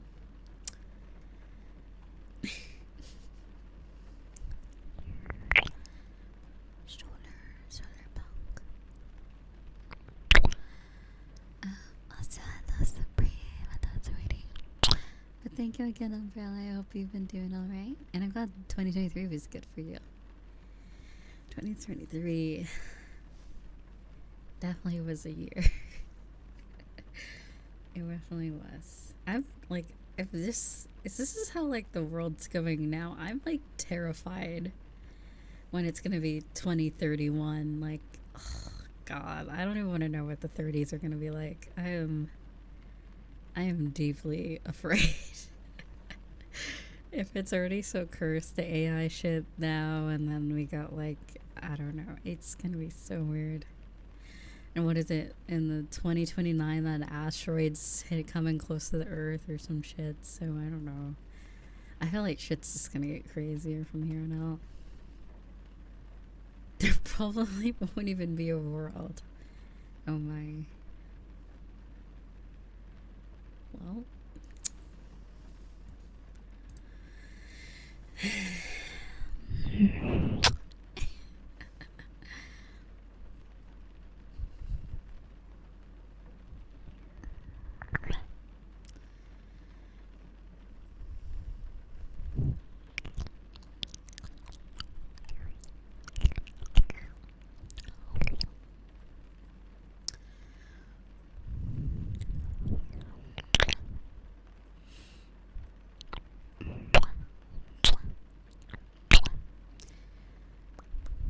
Yeah, in February I'll be having a lot more streams. Like, I'll probably be back to streaming every day like I did before. Daily. Which is nice.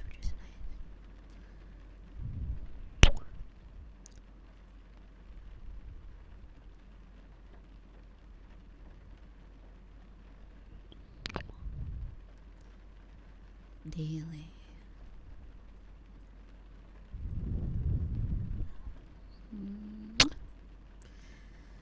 But yeah, a mug warmer. That is a very interesting invention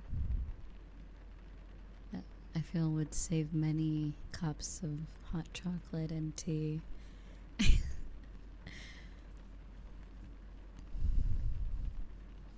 Oh, you know what I should probably use as my vocal booster for next month, since I'll be streaming more often. Also, I think I need to use the bathroom, so I'll be right back.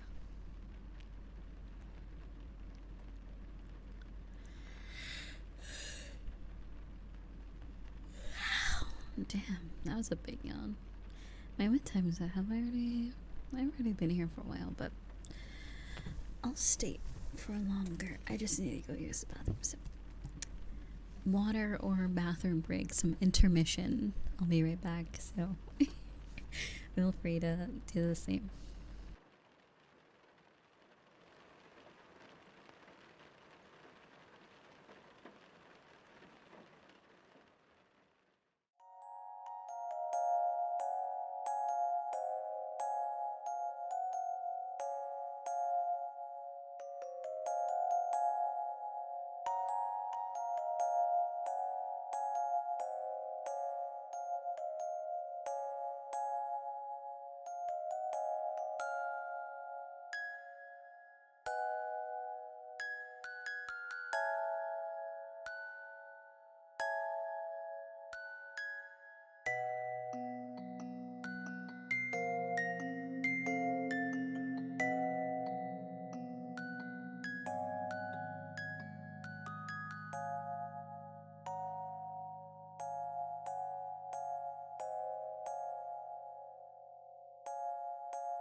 You know what makes me sad?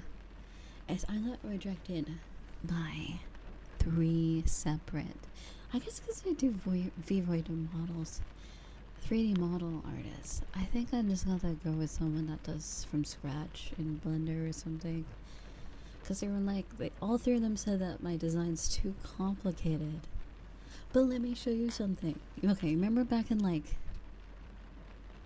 October, before I revealed my model thing, I started making a Vroid of my model on my own. I started on it. I'll show you what the progress I got on. I'm like, the fuck? I'm like, I'm worse at art than them, and I can basically make like the blueprint of what the models should be like. That, so I'm like, I don't know, maybe they're going for more easier ones, like more money, less work type of approach, but I'm like, fair enough, I guess. Fair enough. It is gonna take a while, I'm not gonna lie. I'm not saying that it's easy, but I'm just saying it's not undoable. And it's not like I wouldn't give them more money if it's more complicated either. Like, I'm all for that. Did I accidentally just open up your chat? Whoops. That is the wrong application. Whoops. Yeah, like, I'm all for paying artists they're well deserved. Uh-oh. What it says? The Steam web help. Oh. No. Don't restart Steam. I'm using something on Steam. Anyway, yeah, I'll show you guys how far I've gotten now. I'm not the best, let's just say.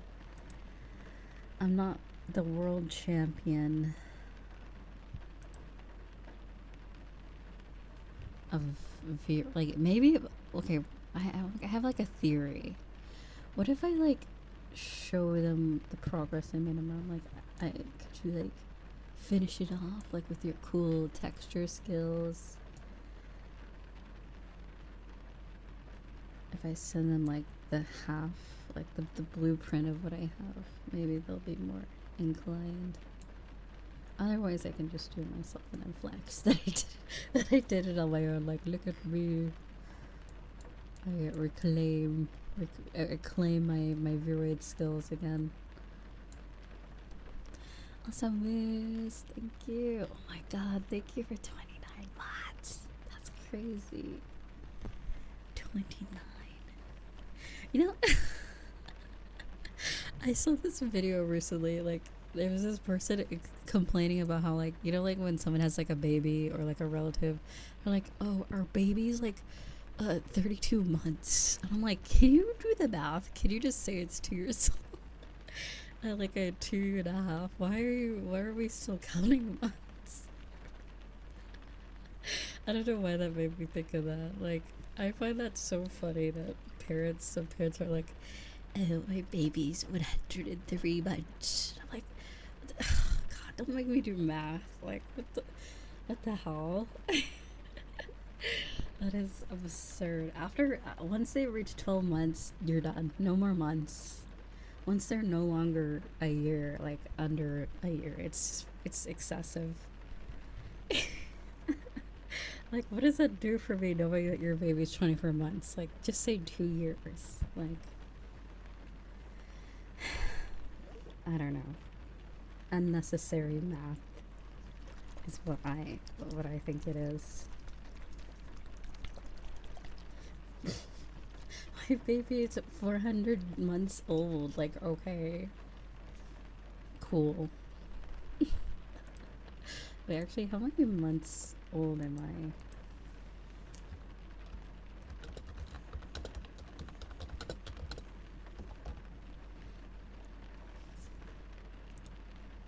God.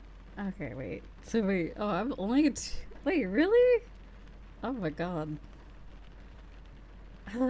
Wait, if someone's 500 months old, then jeez, that's fucking old. Okay, no, that's such an old ass baby. Okay, that's 41. It's not that old if they're an adult, but I'm like, what the fuck, your babies? 50 months? Because I'm only 288 months. Imagine. Oh my god, I'm crying. I did not mean to press that. I need to set up my fucking stream deck again. Oh my god. This shit's fucking hilarious. Oh my god. But what was I gonna say? Imagine if I'm just like, oh yeah, I'm 288 months. Like, the fuck? Who, like, what is this? I can't with people. Oh wait, that works too? How does that? Whoa, that's crazy. I don't remember making this. The heart eyes. Oh.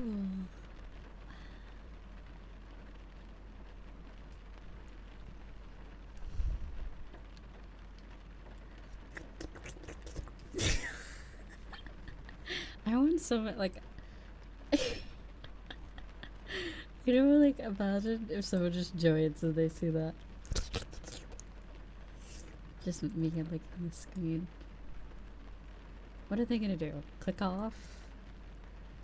If you don't like it, click off.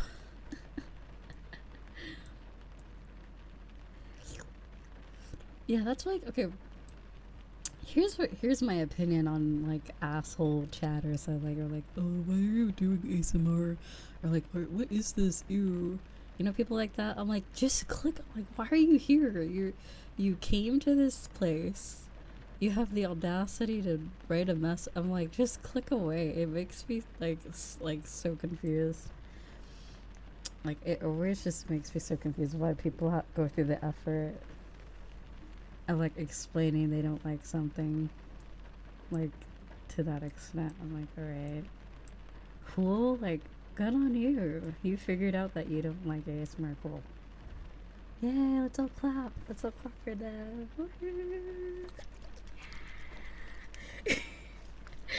Next time when someone does that, let's all just like cheer. Let's like, woohoo. How many months old did you turn? 200 months. Woohoo! Good for you. Like, I don't fucking know. Like, what do you want us to do? How old is 200? Oh, that's 16. Never mind. I mean, a 16-year-old would type, "Oh, I don't like this," in a chat. So, let's see. How much is 18? 18's 216 months. Okay, well, I gotta put that in my rules. I gotta start putting that in my rules. You must be 18 or 216 months. Oh my god. Oh my god, I did not mean to hit the desk. I'm doing that right now. I can't.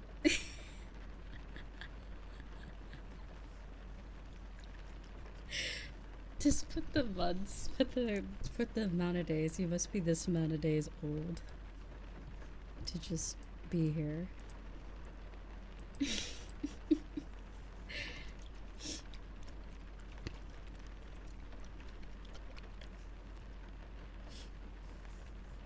Or seconds. Oh god, that number would be way too long.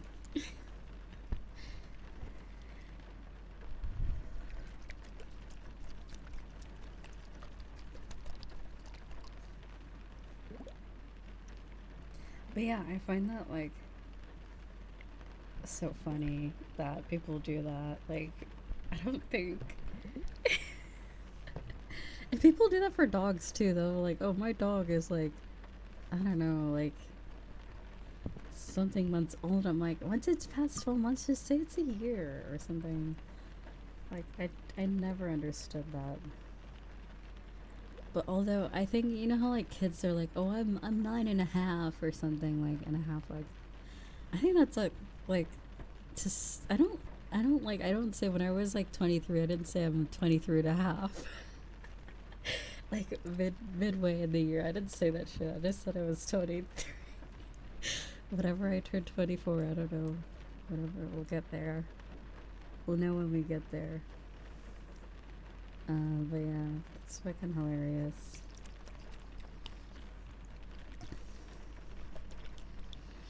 It's just 567. What? How many seconds? Okay. But yeah, when I turn 24, when am I 24 in a month? I'm 24.1. Here we go. 15.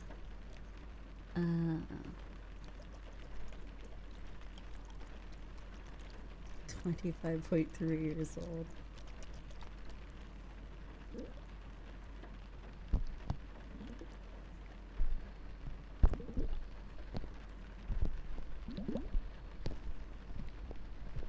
Okay, how much would 1,000 months? You'd be like 80.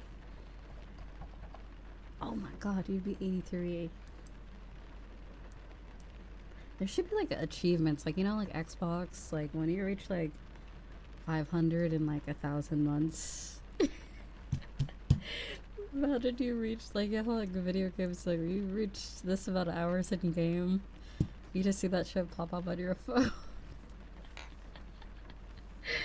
Oh my god, that's great. I mean, what did anyone hear that someone got the microchip, the Starlink microchip from Elon? So yeah, they're gonna be getting those achievements pop it up on in their brain. New achievement unlocked. You're old.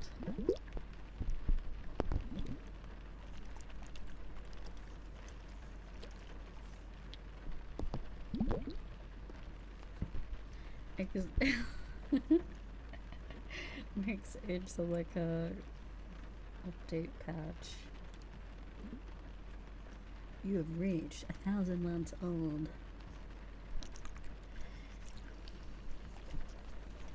But yeah, as a math and as someone who does not enjoy doing math on a daily basis, not that I really have many like relatives or like, oh, my baby's like 32 months, so I'm like, that doesn't happen often, but when it does, I'm just like, okay, I gotta get out my calculator. I gotta figure out how old that is. Anyway. Yeah, it's dumb.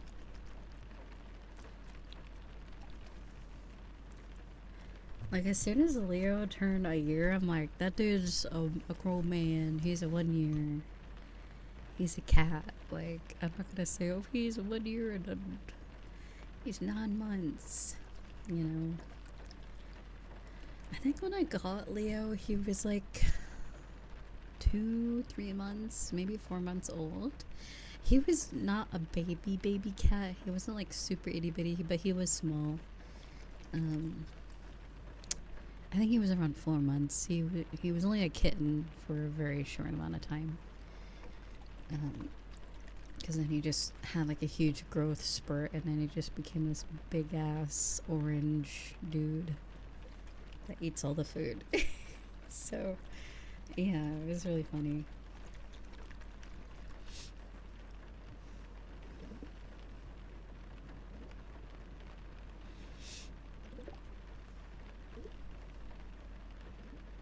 Yeah, I don't think I've ever had a cat that's like really like baby, like 6 weeks, 8 weeks old.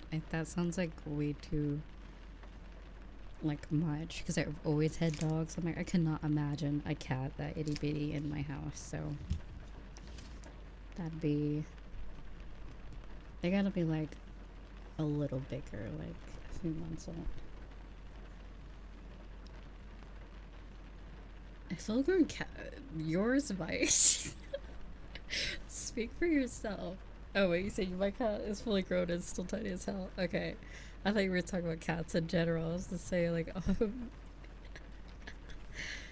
ooh, your cat might be a miniature cat. I don't know what your cat is. I had a cat just like that, where they were a kitten and then they never really grew bigger. They just looked older, like, you know, like kittens look like kittens and cats look like cats. They just look like they look like a cat, but just like you got like a scaler and just made them tiny, like in a video game. Like in a little editor. I'm like, why are you so small? Like, you're just itty bitty. But yeah, that's I think they're called munchkin cats or miniature cats. I think they're different breeds, but munchkin cat, they tend to have, I think munchkin cats tend to have shorter legs, and miniature cats are just cats that are just tiny for some reason. Miniature cat. How do I spell that?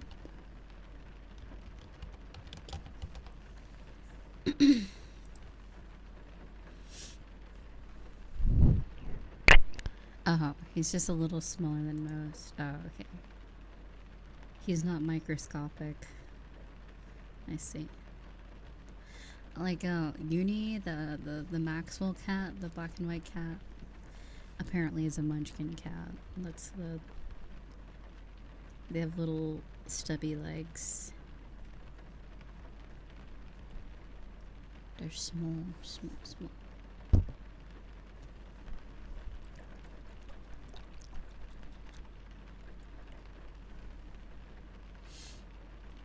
Looks like he's still really. They're 9 or 10. Or wait, 9 or 10 years or months. Now we have to specify. We go from not wanting the months to wanting specification. Small.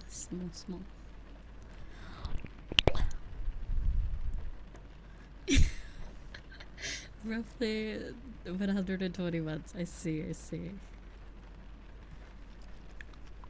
That's funny.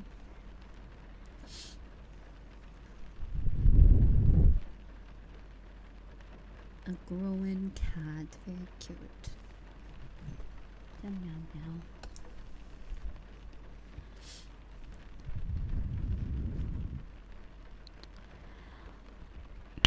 But yeah, I don't really know. I'm pretty sure cats stop growing after 2 years or like a year or something like that.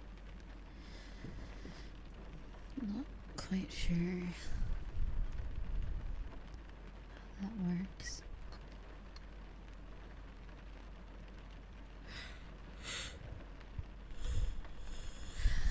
Yum. But yeah, I miss my biggest dog. I call her Big Baby because she's just a big baby.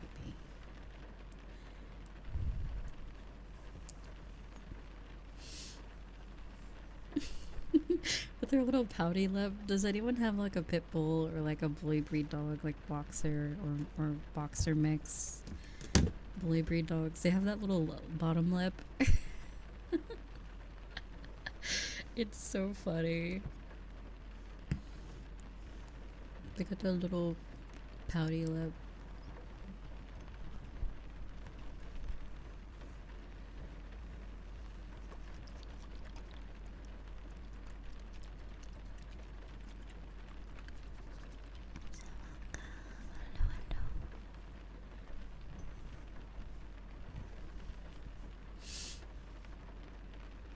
I also want to try putting eyebrows on my cat. When I do visit him, I'm going to figure out a way to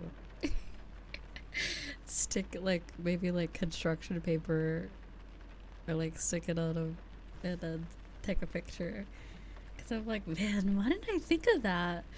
I saw pictures of it recently in the Discord. I'm like, oh, I won't use a Sharpie. That sounds like a mess.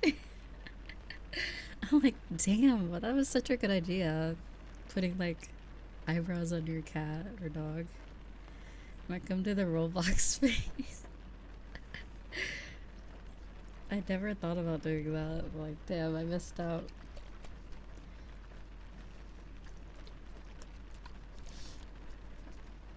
Putting ink on Leo just sounds like a bad idea. On anything, really.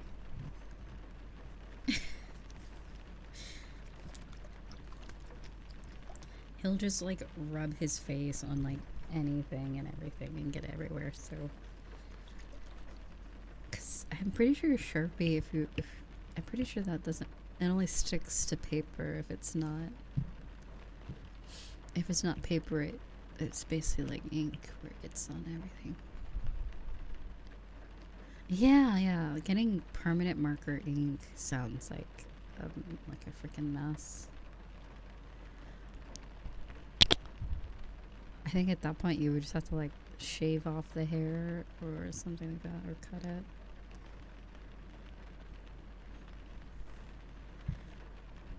But yeah, no, I meant like something I could stick onto him and take off like paper. little paper eyebrows.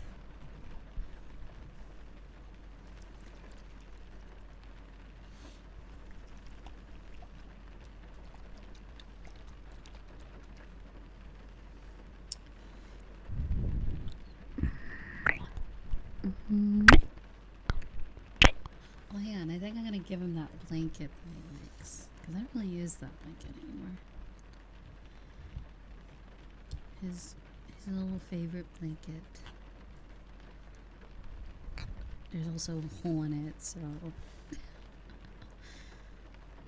I don't really know who made the hole. I think it might have been one of my dogs. Because once there's a hole in a blanket like that, all the stuffing, the cotton comes out, and it's just like a hassle. Like I'm not gonna put that through the wash or like have it around. It is a hassle. But when folded up, he does his favorite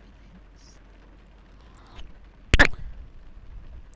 And those robot fish that a few people on Throne got, Leo and the other dog, the littlest one. She liked those too for some reason. I'm convinced she probably just never seen what a fish looks like, actually, so maybe that's why she was so intrigued by it. Not that Leo would know what a fish looks like either. I don't really know.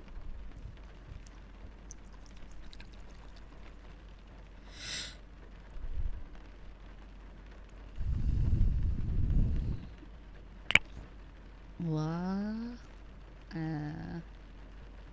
Yeah, you're not. I heard you're not supposed to just change their food out of nowhere. You're supposed to mix the food, their old food and their new food together, and then gradually switch them over to the new stuff. I'm not quite sure why. And yeah, they'll eat something unedible, but then like flip their shit when it's actually something edible. That is animals for you. Like, what? You won't share your chocolate covered grapes and battery acid with me? So mean. I can't believe you. With onions and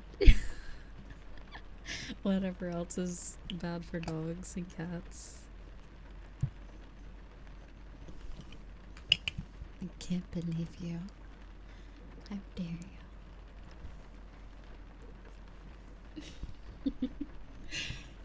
That's how they do. Dogs will like cry and be like, I cannot believe you won't share boiling water with me.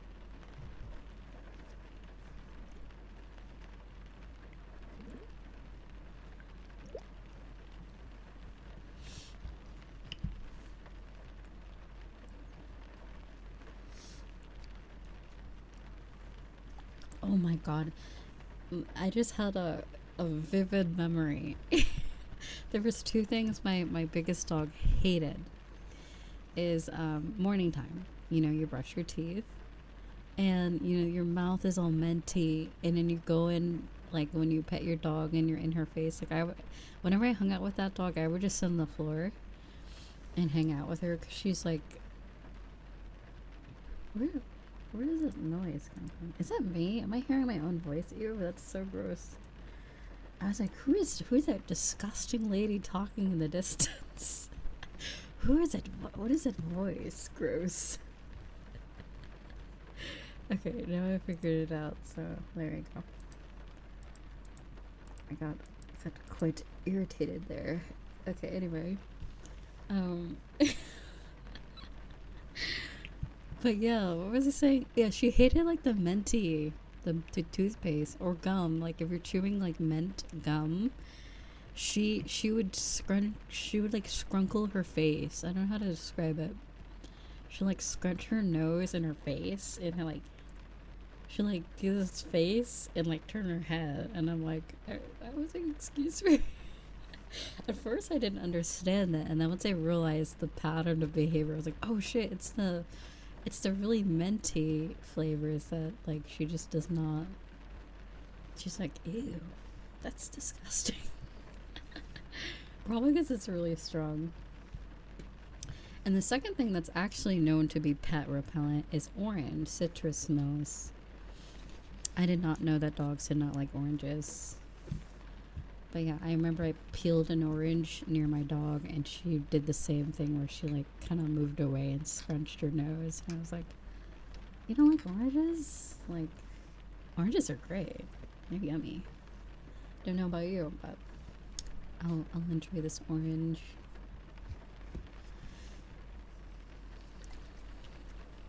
I hate oranges too. Must be a dog. I don't know about that one, but but that is actually a way to repel cats, and I believe dogs as well, as citrus spray on your couches will have them not scratch and eat your couches and stuff and furniture. I had a dog that wanted to eat fruits. It was weird.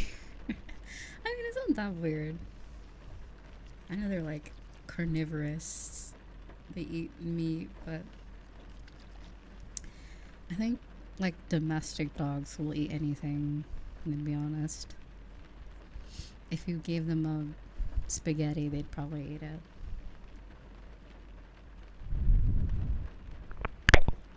it. She would lick the out. So cute. That's super cute. I think my dog would do that too. When there was like soup or steak, like anything like with a lot of like aroma, they're like, ooh, that's good. They're trying to like get the flavor out the air. That is so funny.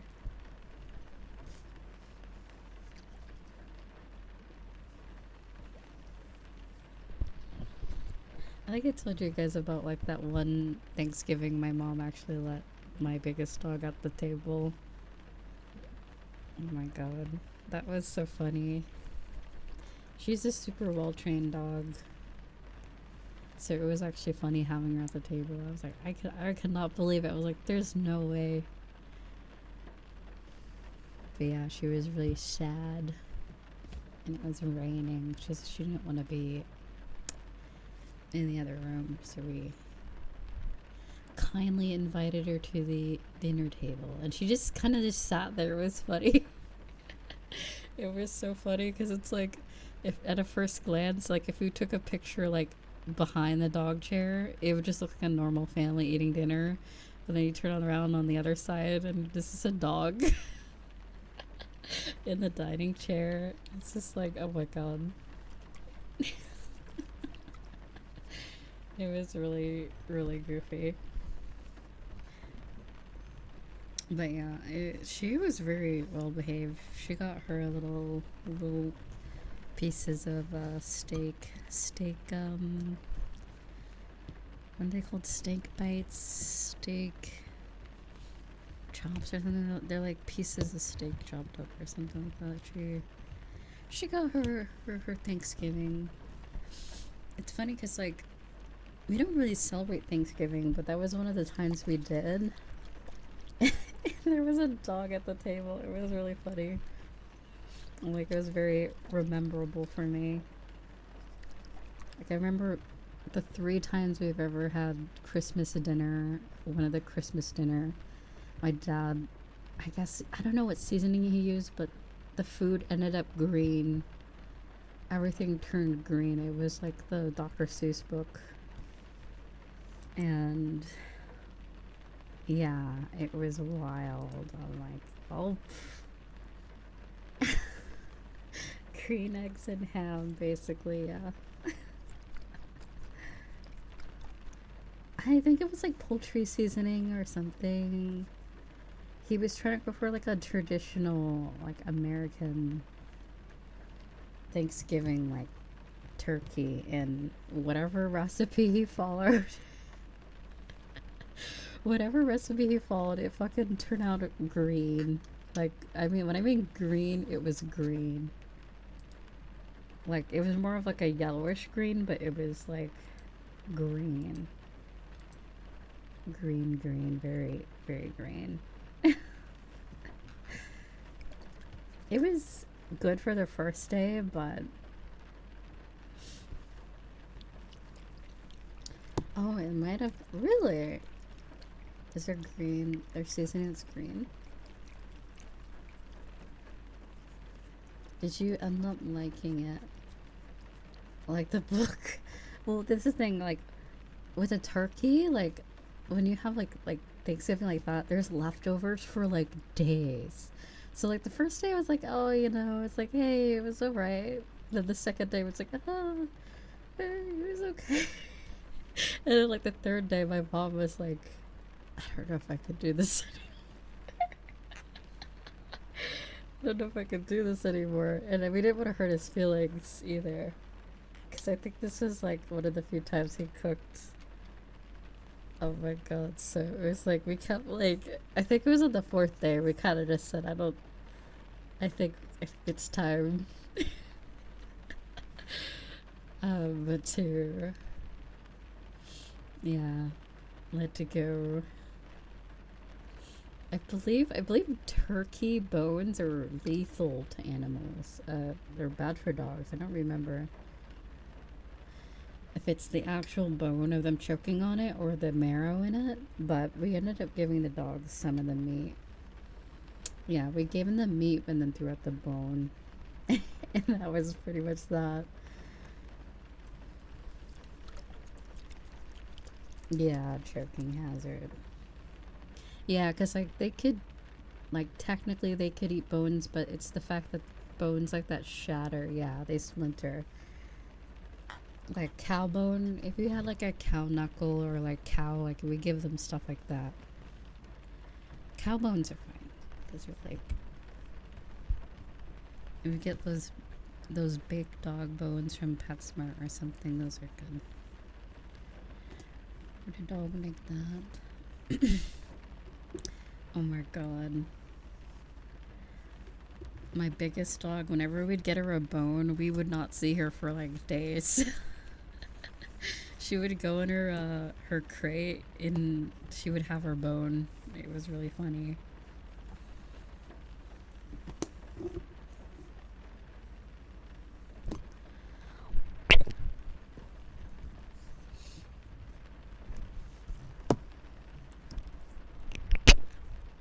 iPad.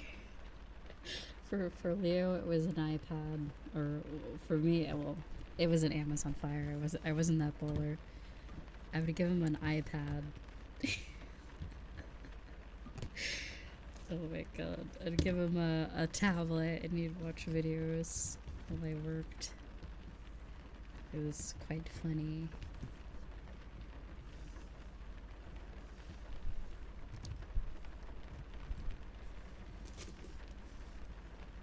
iPad kid Leo.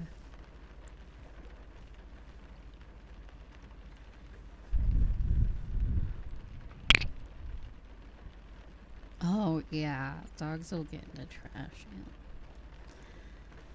Yeah. Those silly goose.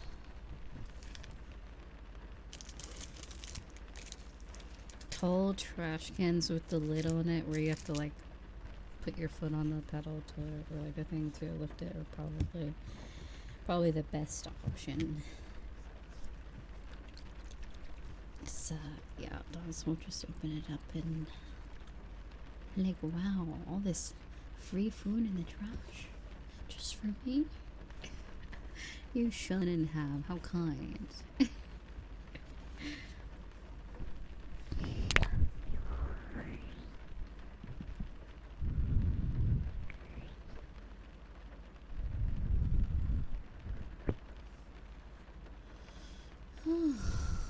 But yeah, it's almost been like a year since I moved out. That is so crazy.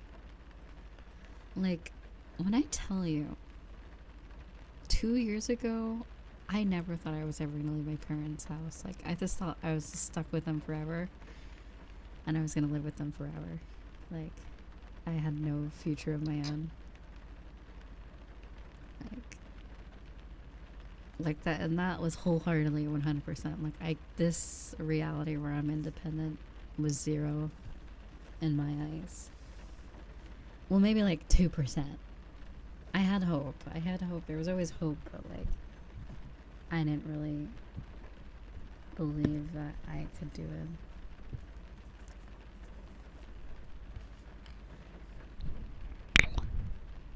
But yeah, here we are now. Crazy. Also, welcome, Dino. And Electric. Hello. Girl boss energy. Very true.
Same. Broke my leg in 3 places. Really? Damn. God. I'm sorry about that, sweetie. Hope it's healing up well.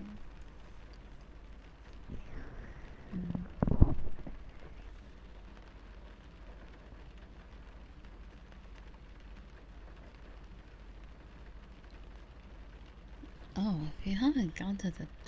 Yeah, definitely get that checked out.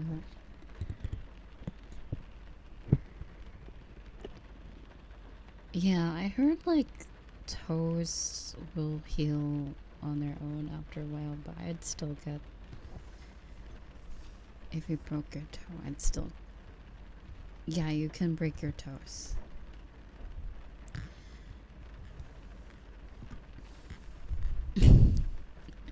You can break almost everything in your body. But yeah, if you break your toe, depending on which one, they're usually gonna tell you like there's not really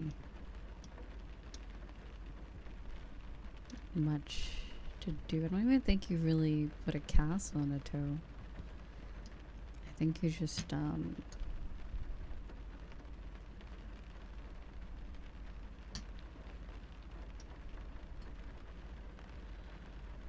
but yeah, please, if you ever break anything in your body, please go to the doctor. Yeah, like that's what I heard. Like if you break your smaller toes, it will heal. Like if you don't like break it again, it all you really can do is like take care of it, because it's kind of so small that if you keep it alive, I think it will just heal. Whereas like big toe is different, and then like ankle, leg, all that stuff is a little different.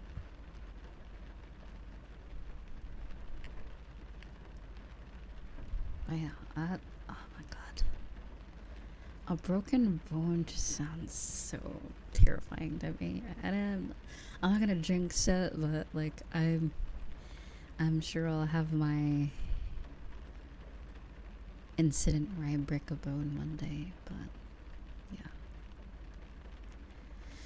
I have not yet.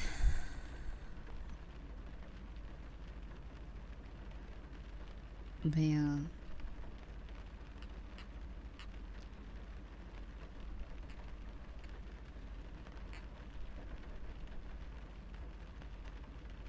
Oh, it just sounds painful.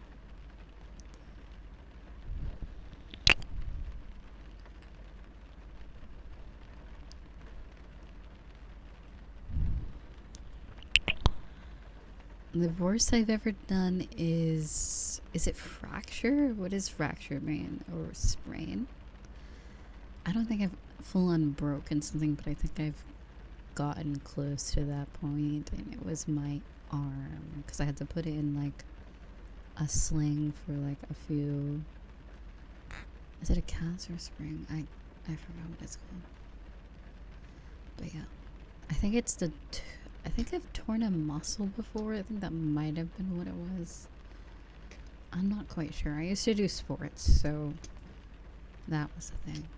That's very a common injury, to tear a muscle or something like that.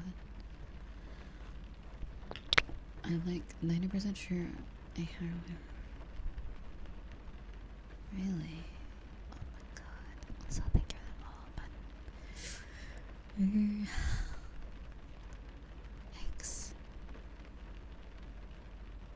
Oof. Yeah, skateboarding can be very... Please make sure you're padded up, have a helmet when you skateboard. Like, I know it might... Yeah, no.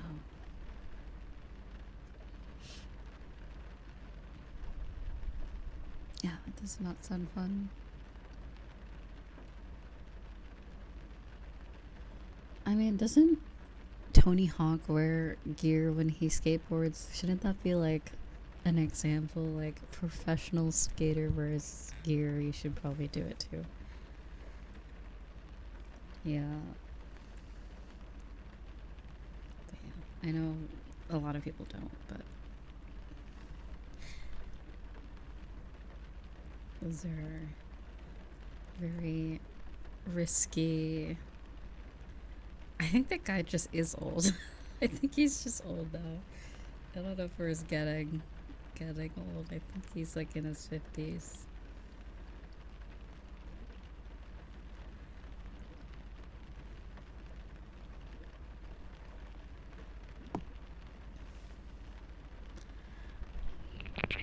Also, thank you. Is it Poyas? No, thank you. Thank you for the tier 1 sub. Ooh, does that mean it's like suspicious? So their name is Picious? Suspicious, vicious? Like that. I wonder that's how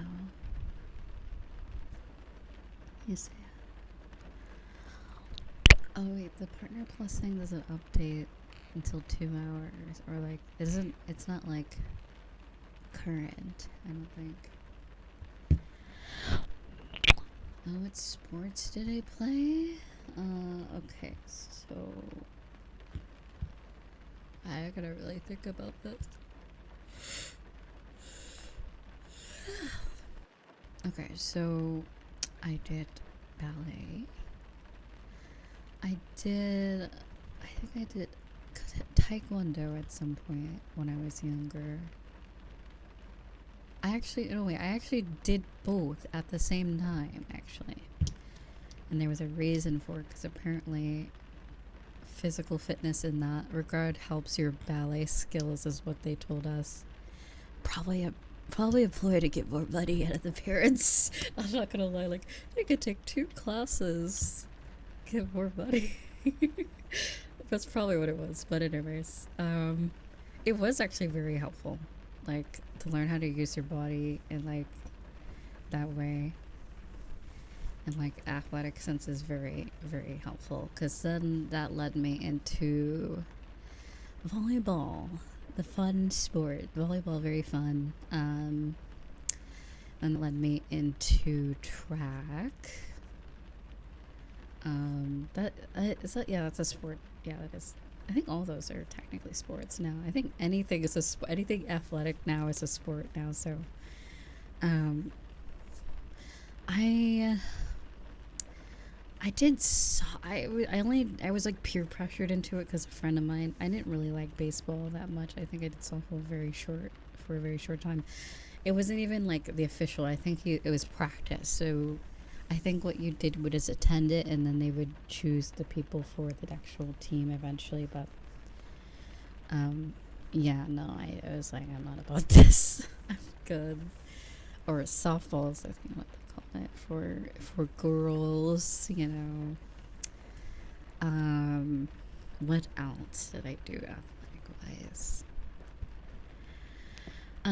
With track, there was like I don't know what it's called. What is it? I always forget the term. It's when it's not just the running; it's other things too. What is it called? That type of sports. I did that thing where it was running, hurdles, like the thing. It was like multiple things.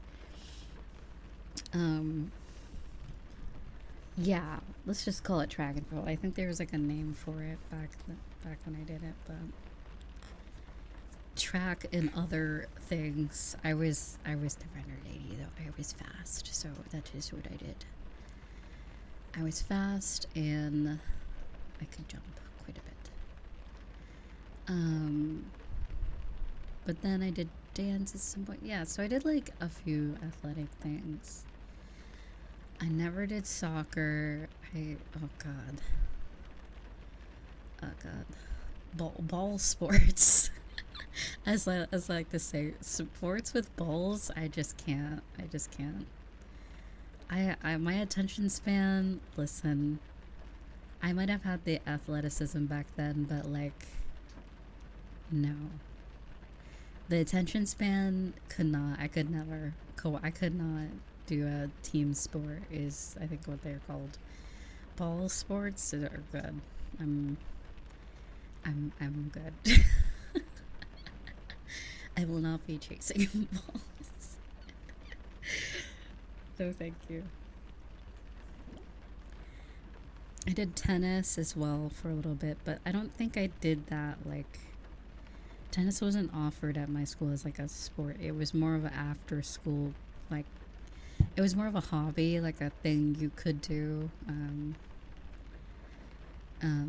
at the school, but it wasn't like I don't think there wasn't like enough of a pull because you know America football, soccer is more popular than like any other sport. Basketball, yeah, basketball, football, soccer are like the main. Those ones are usually funded to the to the max versus other sports. If anything else, I don't think they would really care too much about that. So, um,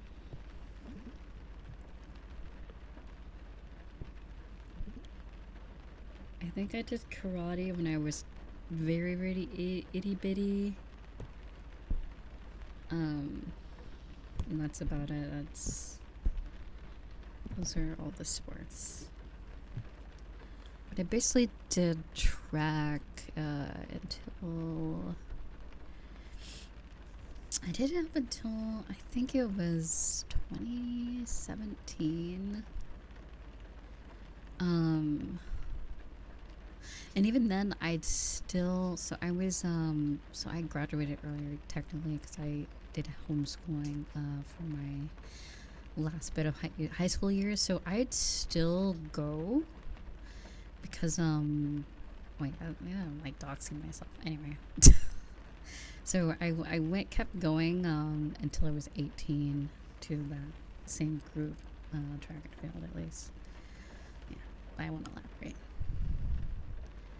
So I still got to be included, which was cool. It was very fun. But yeah.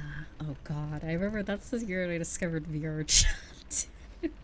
2018 or 2017, 2019 or 2017, 2018 were my gamer. That was the start of my gamer years. Oh god. God, the gamer years.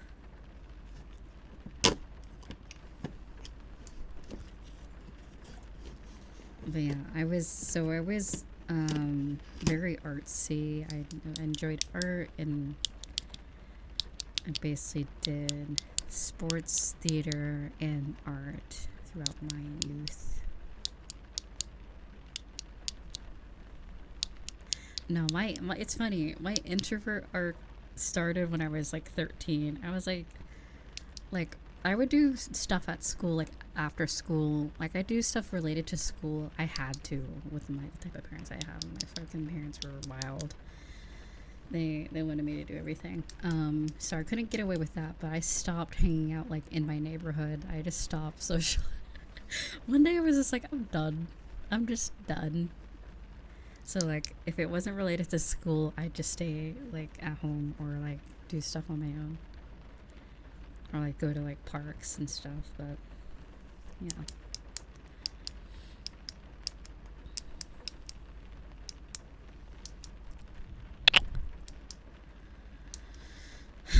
But yeah,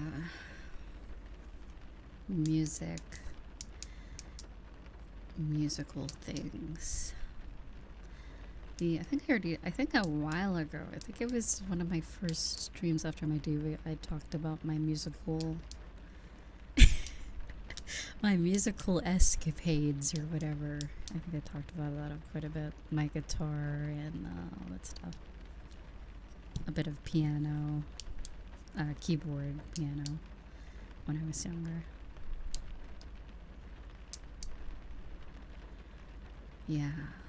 I always wanted a real piano, but they were like, no, you're just gonna ruin it. Or pianos were expensive. I mean, pianos are still expensive, but pianos were expensive back then too. They got me a keyboard, which you know, hey, that worked.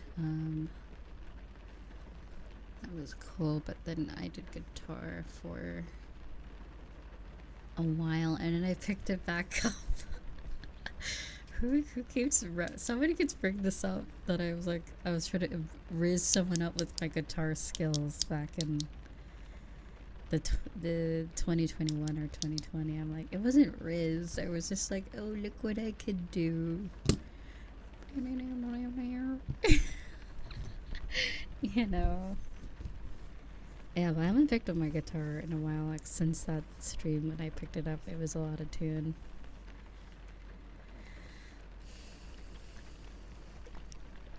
But yeah, I used to learn a bunch of anime openings and Bleach songs and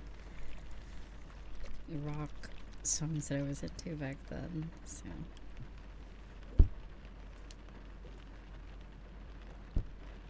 have I ever wanted to get back into sports? No. No. Unless it was like local tennis or like maybe something local, but like I would have to live in a way different. Like I don't even think that's possible where I live. So like if I like it, you know, when I'm moving this year, if I moved somewhere where it's like, how do I say, like like where they have that available, possibly, maybe. If it isn't just like, if it's filled with like children, I probably won't. I'm just like, I'm good. But if it's like actual adults, like around my age or older, I maybe participate in like local like hobby sports. But I don't think people do that anymore. I'm like, I don't even know if does that happen anywhere after like COVID, like after lockdown. Do people still do that? Because I don't see it. I don't see it around at all. Like I know there's parks. Like I've been to the park plenty of times since I moved, but like it's not really a sports park type of thing. It's more of like a chill walk your dog type of vibe. You know, chill and walk your cat. You know, the usual, the normal things.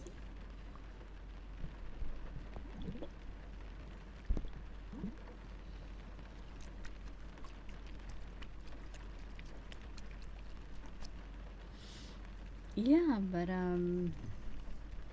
yeah, absolutely not. I'm sorry, but like if I'm gonna do anything athletic, it will be exercise and like fitness, my own.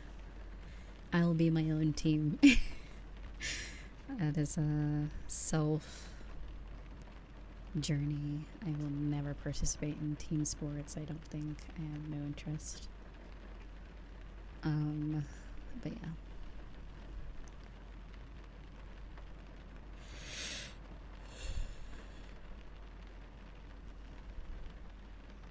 That requires being social, so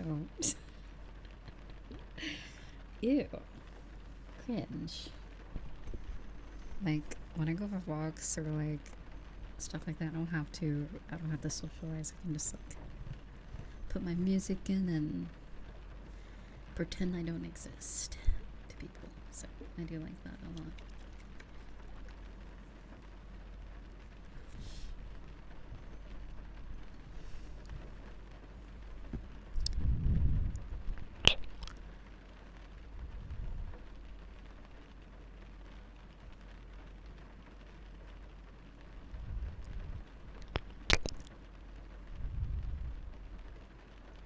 Socializing gives off old 2018 vibes. I don't know. I think, okay, for me, since I had a lot of jobs before I became full-time streamer, you know, I had jobs where I had to sort of interact with my coworkers, so I feel like that's like, for me, that's like a 2021 vibe for me. It was 2022 is when I started my true introvert arc. That's when it the first time, like when I was 13, that was like the halfway mark. I was like, you know, like I don't know about people. I don't know about them. I don't really like people. And then I was 2022. I was like, you know what? Fuck that. No more. No more. I'm good. Just me, myself, and I, and my cat. My orange cat. And dogs. Bye.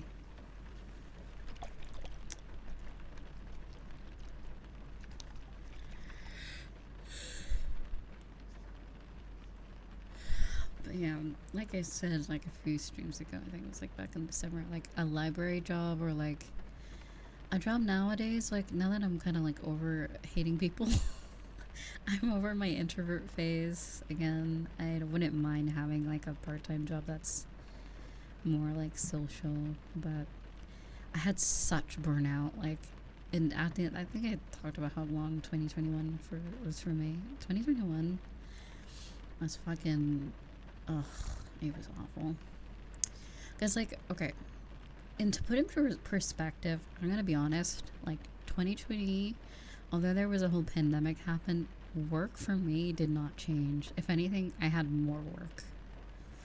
And like, cause you know, like DoorDash started becoming more popular and like delivery services. So like, if you worked at like a restaurant or like a place, work didn't change for you. Like you maybe you could like get away with less like in person like customer service or like serving, but it never stopped.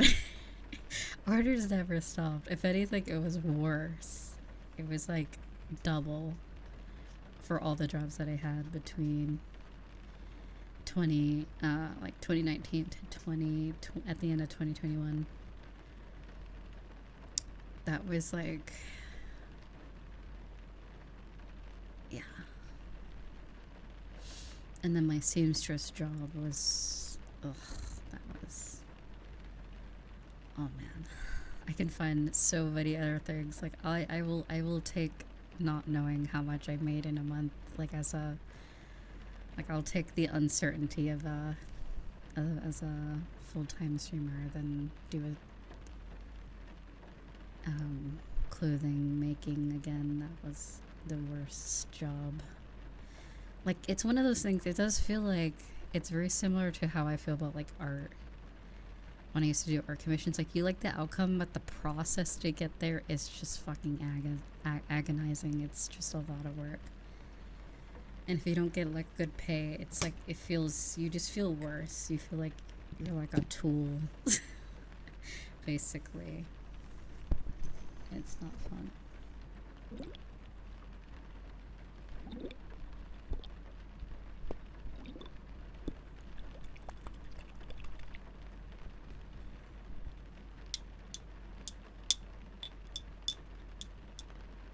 Yeah, I do see a lot of videos about like people are just assholes to people that work at like restaurants or fast food. Like, and I mean, it's always been like that, but like I feel like it's been like enhanced. I don't know, maybe because like there's social media and you see it more. Maybe it's always been like that, but like I have never like gone to like like if I'm ordering food from, I would, the last thing on my agenda is to be an asshole to the person serving to me. That's just so stupid. Like I wouldn't do it to begin with, but like especially your server or like whoever is providing for you like in that way. Why the hell would you be an asshole? Haven't you seen Burger King foot lettuce? That'll be you. Haven't you seen Burger King foot lettuce? You don't want that to happen to you. You don't want you don't want someone's feet in your burger. I wouldn't put it past them if you're an asshole to them. They're gonna take your burger, go in the back, step on it, and hand it to you. Number 15, Burger King foot lettuce. But as it turns out, that might be what you get. Oh my god.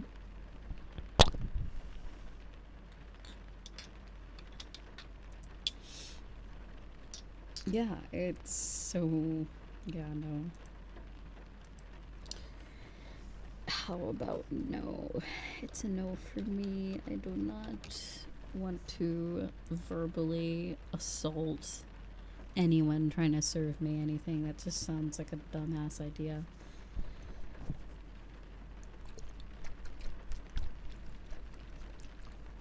Some people want feet in their lettuce. Yeah, that's interesting thought. But like, what else too? Like, What is it? Yeah, people are just, I don't know. Whenever I see videos like that online, I'm just so confused. Um, there was like, this video of like, I'm not sure the context, but it was this guy who like slammed his head into a computer because this customer was giving him a hard time. I think it was like a hotel job or something, and the customer was just being an asshole. And I guess the guy had like something going on, and he like I think he punched his fist through the computer. I'm like, holy shit. I'm like, what do you have to do to get someone to do that? That's wild.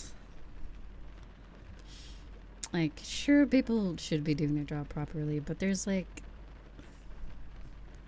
that's like, I feel like for me, like a customer shouldn't be giving someone, like an employee shit. I think that's the boss's job to like discipline or like scold the employee. It is not the customer's job to do that shit. I feel like you should leave that to employment to handle their, you know, how they're going to handle the employee, not their quality, you know. I mean, it's fair to express your, you know, that you don't like the service, but to the point where it gets like unhelpful, like really like rude and nasty, I think it's extreme.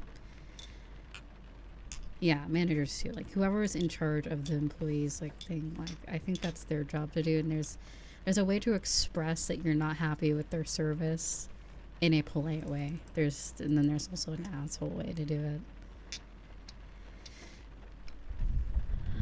So yeah, I don't know why people go out of their way to be completely ridiculous towards employees that are serving them. Now, if the employees mean to you first, then, you know, that's a little different. then it's a little different. Then fair enough. Fair enough. And the employee's an asshole to you first, then I guess fair game. But if it's the other way around, I feel, if the one person's not doing anything, like if you're the customer being an asshole, then I don't know.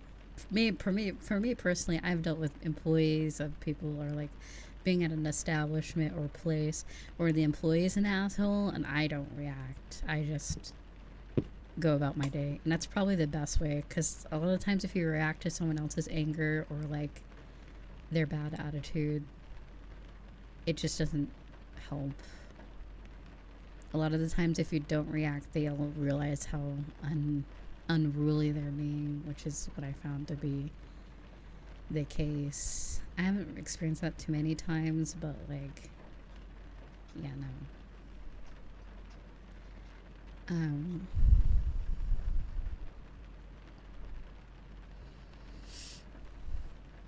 I pray for it that it gives me a, yeah, no. Like, I think I talked about like a few of the jobs that I had. Like, I have had customer. It's especially if you have jobs where they're like, oh, even if the customer is rude, don't just do it with a smile on your face.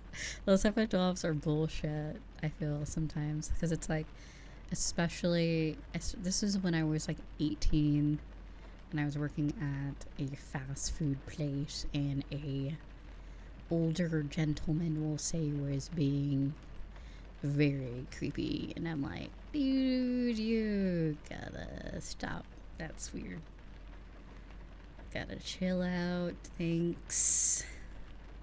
And I was just like, I don't want to get in trouble, so I'll just pretend I didn't hear that and go about my day. But thankfully at that job I had someone to just swap out with, so I was just like, you do handle this one. Oh god, no, I'm good. I was a cook. I rarely did like when I had to do like the front like stuff, was only because someone else was busy or on break, so I would fill in. I was sort of like cook or anything else type of person, so I was like, I'm good. with the cooking, I don't have to socialize at all. All I do is cook. All I do is cook, and yeah.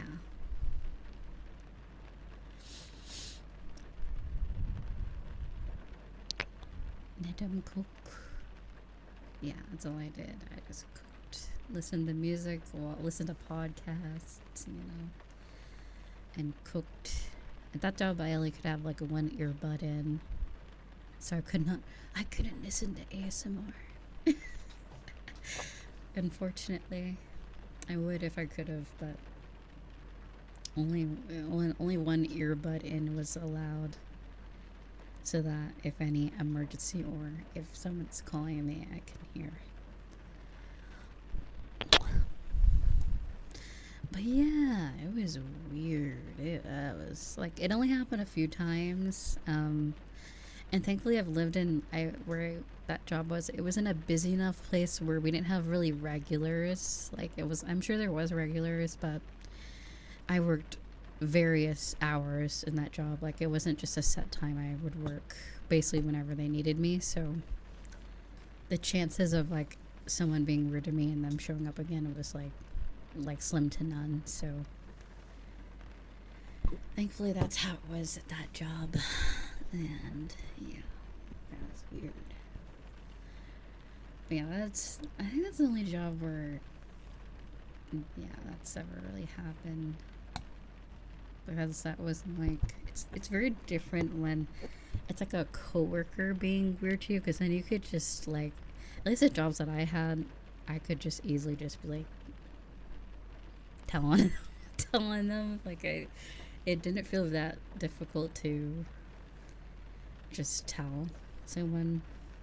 Not that it happened often, but the times that it did. Whereas those are the customers, so you can't really like do anything about it. You kind of just have to like take it and just deal with it, which I feel like a lot of people that go to places like that kind of know that too, so they kind of just do that and be an asshole because they know you're not really going to do anything about it, or staff won't do anything about it either. So set schedules weren't a meme for me. It didn't exist until I worked my current job. Yeah. There were some days that I forgot to clock in. But I had a really nice boss that would like, they knew when I came in and like, so they went in and added it. But the schedule was just so wild. The most important annoying part is when the rude customer films. Oh god. Thank god that sounds so cringe. Oh yeah, super nice boss because we'd all work overtime. But yeah, they were that boss who were like, please. I think I talked about that a couple of weeks ago. One of my few jobs I had, they were like this like dad type of guy. He was just like, man, you guys are working so hard. Could you guys like stay a little while? We'll give you dinner. You get dinner for free if you work overtime. And I'm like, oh god. And we all kind of just like, you know what, fine. Whatever, we're gonna say no. So it was also the night crew is the best time. I didn't get night crew very often, but that was the most fun because it was like people my age. At that job, when I worked mornings, it was like I didn't know anyone there. Like, I think in the night crew, I knew 2 people from high school, I believe. And I think one person I just knew them somehow. I don't really know how, probably from a friend of a friend, but the night crew was usually like high schoolers to like college age. And we would serve the last few people, and then it was the cleanup afterwards. So it was a lot of fun because we would just have like music blasting and then cleaning up, because like once people are gone, you can kind of like start talking. They're automatically just programmed into memory. I don't know, like when you live in a small town, you just know people. Like you don't know them, but you know them. So At least before. I used to live in a small town, but but yeah, that was the best. I think that was the best time, at least. Because I remember this kid, they kept trying to get me. Was that when Mr. Beast was on the rise? I can't remember. Whatever, I don't remember what YouTuber at the time, but they kept trying to get me to watch. There's this YouTuber. They kept shilling this YouTuber. They would hand me their phone, like, oh, have you seen so and so? And I'm like, no, I've never seen them before. It was just, I had to sit through like a one whole video of this YouTuber, and I'm like, this is why. Oh my god, they're like the type of YouTubers like, you wanna do my $10 gift card giveaway? Like in the beginning of the video, like it's like those type of people where it's like the brain rot type of people, the shock value type of YouTubers. So I'm like, oh my god. It was really funny.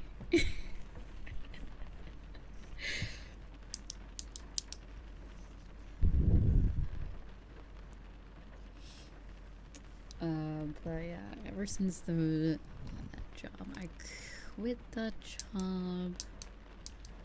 Oh, I quit the job because I got salmonella poisoning, actually. And then what else? So the other job I had, I don't think I got, I think I got laid off. That's the same thing as fired, right? Yeah, the shit was going to shit after the lockdown. I think I got laid off. Oh yeah, I did. I still got paid though. I still got paid though, for a little bit after, but yeah, because I'm like, quitting sucks because you got no money and no job, like straight up.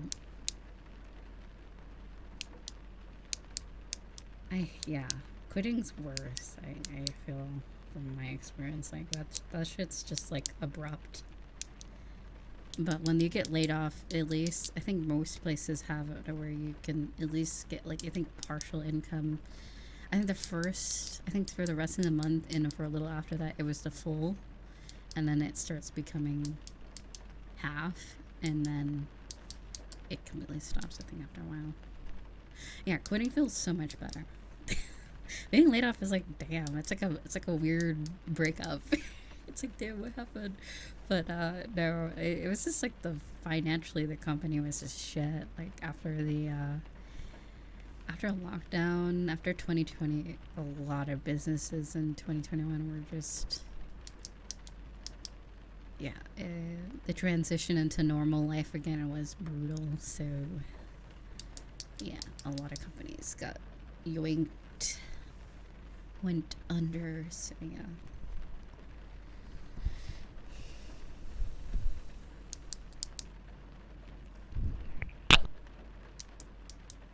But yeah, that job only lasted a day. Oh no. Was it that bad? Oh my god. But yeah, I think I went. So, I'm trying to think. I think in around. Yeah, it was. It was at the end of 2021. That is technically my official start of being full-time. It was air quotes full-time. I was making no money. it was full-time air quotes making no money for about 4 to 3 months, and then that's not true though. I did commissions that brought in money, and then the little bit of streaming I did, it made enough to handle my own expenses basically. And then the taking care of my parents era came in, and that was a fun time. We already know the lore on that, so I'm not going to go over that again. But that was in 2021, unfortunately.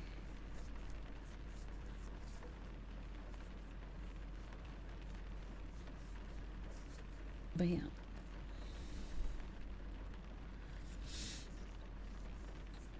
Yeah.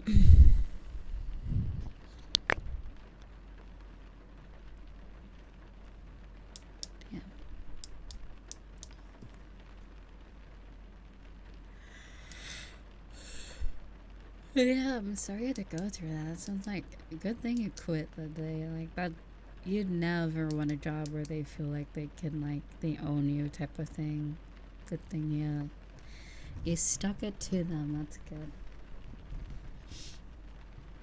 Cause yeah, we don't need anything like that. No, no, no. Um, but what was I saying? It wasn't until like May or maybe mid 2022 is when I actually started like making like money, tangible money. Is that the word? Like money, like where you could pay rent sort of thing. So it was like that's wild to think about. Oh yeah, the current arc's so much better.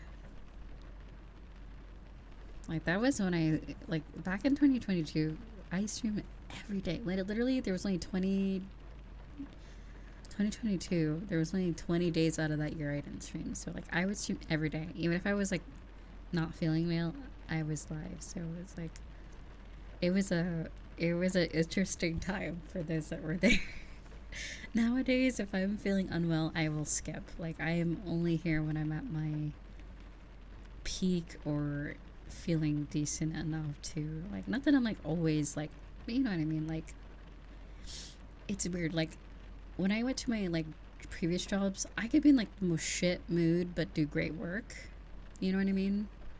I could be in the absolute worst like time of my life, which I was at one of the jobs that I had like recently lost my dog and like a bunch of other shit was happening, but I could do some damn good work while sobbing. It was really just crazy. But streaming, it's very different where you're like, if I'm not feeling well, it comes through. So if there's ever a time that I'm probably overly quiet on stream, I probably just gonna, you know, probably, yeah, there's nothing wrong with a quieter or ASMR focused stream, but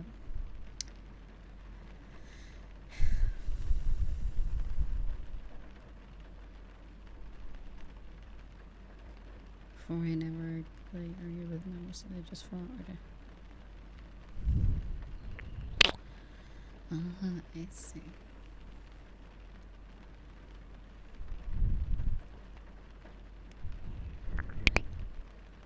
Yeah, I'm the type of person I don't say a word. I just do whatever they want me to do, sort of person.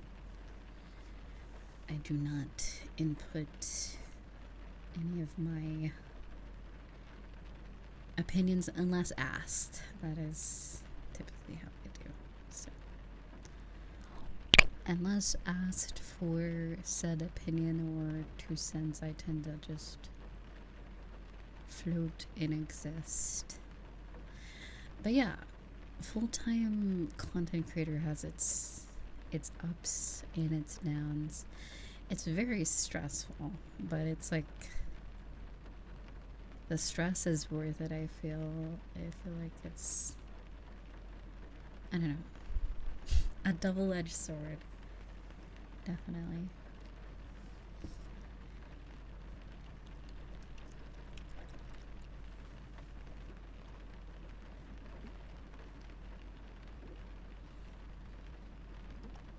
And to say that the stress isn't that bad, it's like you just, oh my god.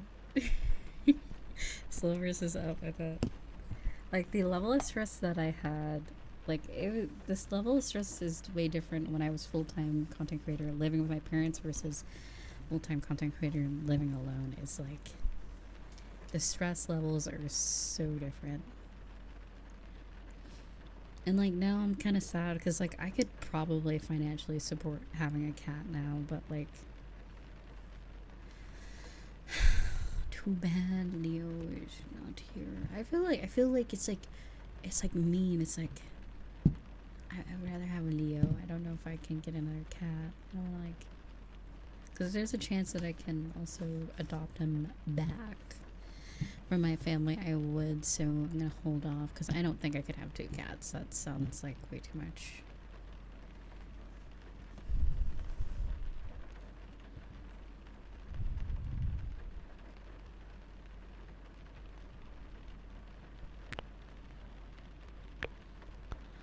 Interesting.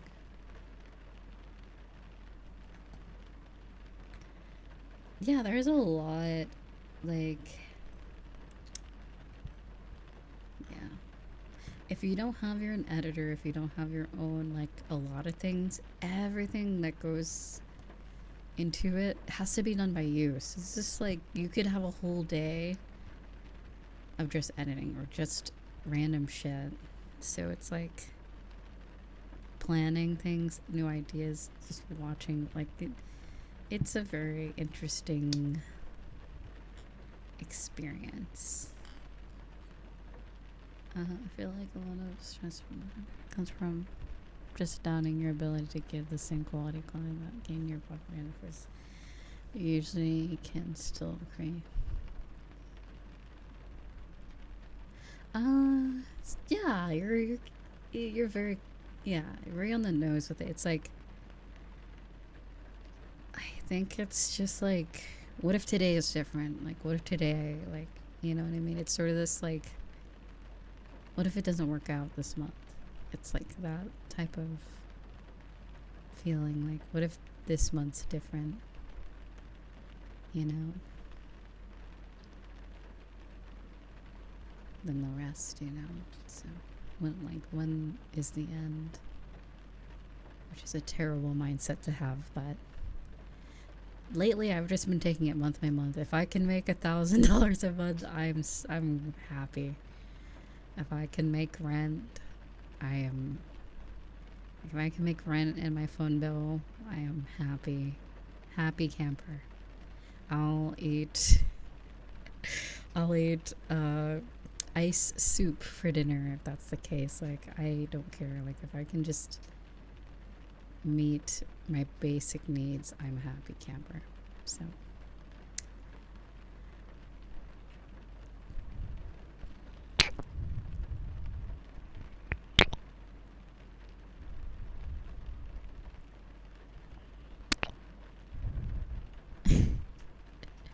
a tasty water soup. Also, thank you for the sub. Rapunzel bean. But yeah.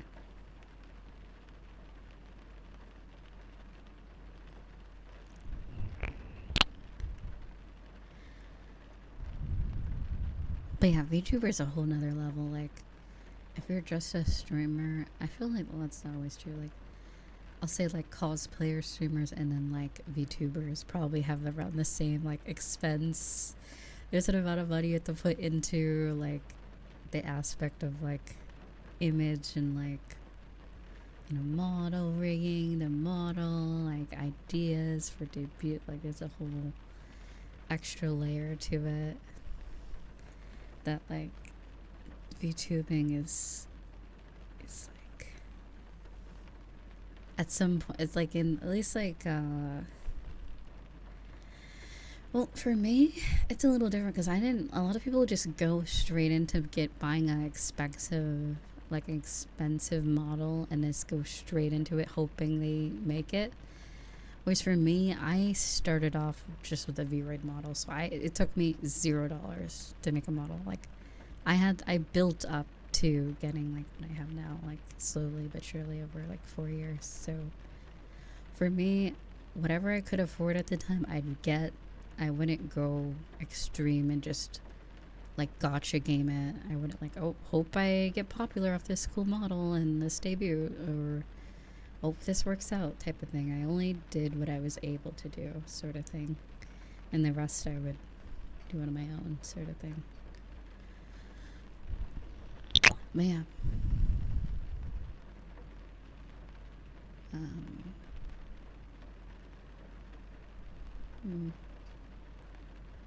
Yeah.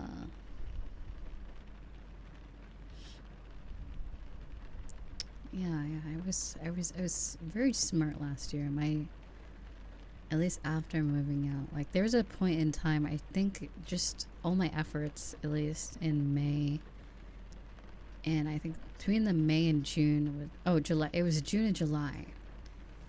I remember July I made a quite a chunk of money, but like I was so behind on rent that it just didn't matter. Like after moving out, I'd only been independent for like 2 months, and the first month, cool. It was hard. It was really hard. Um, and then the end of July came around, and shit went nuts with that subathon. I was like, holy shit. But yeah, like I've always been very, very transparent. Where like my financial standing, like whenever there's an issue, like if I'm like to the point of homelessness, I'm always very, very open about that. I will not like, and like now, I'm perfectly fine. I am any money I can save, I save it. Like I just the other day, I think it was, what day is it? Wednesday? Saturday, I put in more money to save. Like I am nowadays. I just want to move. I want to move so badly. No more Toad. No more loud neighbors. No more. I can't do it anymore. Okay, sorry. That.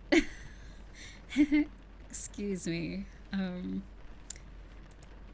Teehee. Anyway, would love to move though. I'm done. Like it was cool at first. Now I'm done. Wherever I fucking move. I only moved here because like that's all I could get at the time. But next move is gonna be banger. It's gonna be a banger. It's gonna be good. But yeah, yeah. But at least like when the months after moving out were brutal. But you guys are super generous and super nice, and it all worked out in the end. I just felt like I think it was a weird layer depression because like you guys did so much when the whole move, the actual move. When I was getting evicted and stuff. With my parents and stuff. And then that whole thing, it was like I think the donut goal was so. I was just like, it was crazy. But then I didn't account for how much different living on your own is like. It's just a whole level greater than what I was dealing with before. And I was able to like, thanks to you guys and just, I don't know, luck, the universe, I was able to adjust to living on my own, like the expenses that would require me to live independently. And that's like, I don't want to get emotional or anything. I already got emotional earlier when we were talking about pets. There's no amount of things I can give, like no amount of words I can say. Then thank you so much. Even like it doesn't matter how small the dono is. It doesn't matter how big it is. Like it all ends up being so important. Literally just as important as like Amanda was buying me a laptop, as someone's like 100 biddies is just as important. All at the end of the day, it all adds up, and it all really helps me. Like, you have no idea. So, like, I really appreciate everyone's help and support and interest in me as well.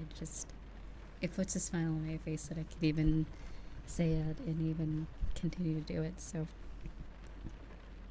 thank you.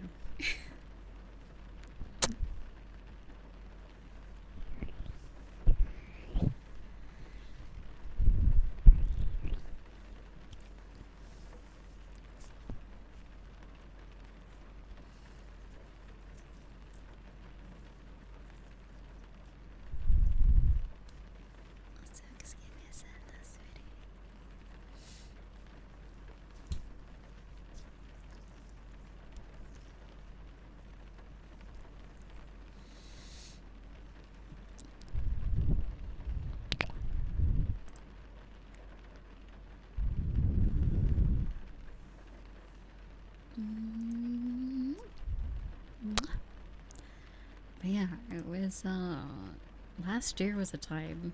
It was definitely an era.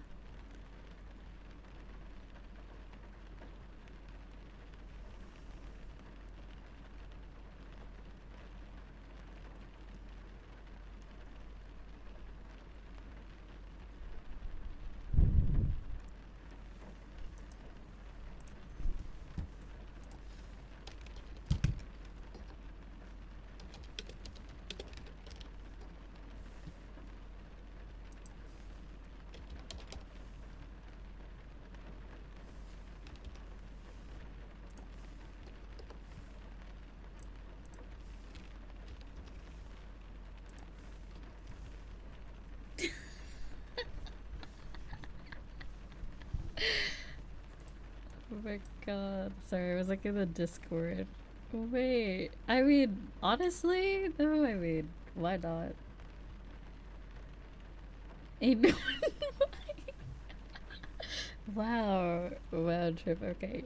And I would buying that. Oh my god. What is. Oh, yeah, yeah, yeah. That dude from one of the other streams, they had like a cage or some shit. Alright, anyway.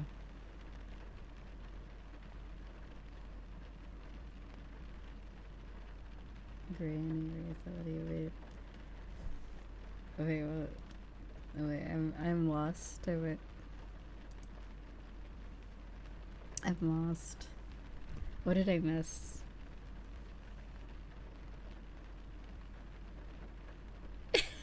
I'll take normal items, please. Yeah, yeah. See, this is the thing. Like, my design could go really well for a jewelry line. Like, if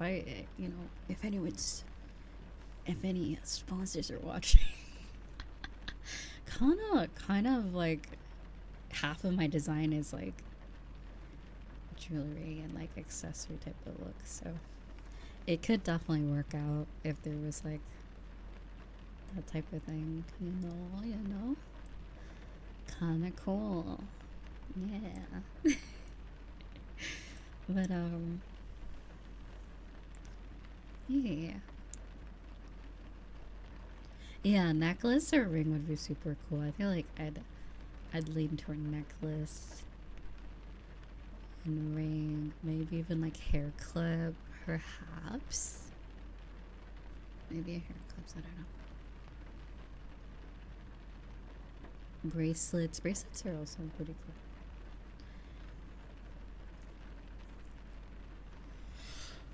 You got asked? Wait, what?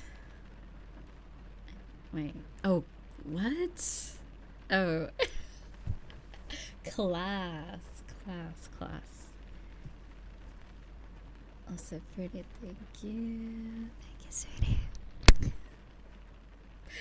I was so confused. I'm like, you specifically have asked tomorrow, not today? Where did your ass go?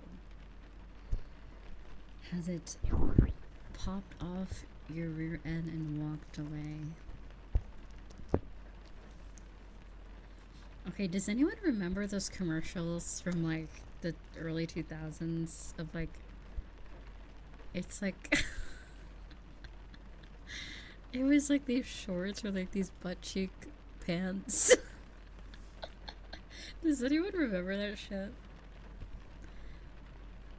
Does anyone remember? It was like pants that protrude your buttocks. I thought it was so funny when I saw those. It wasn't like weird, like it wasn't like on weird. It was just like a like clothing, like, you know, it's commercials where it's like, oh, get these special like slippers or like special sleepy time hat.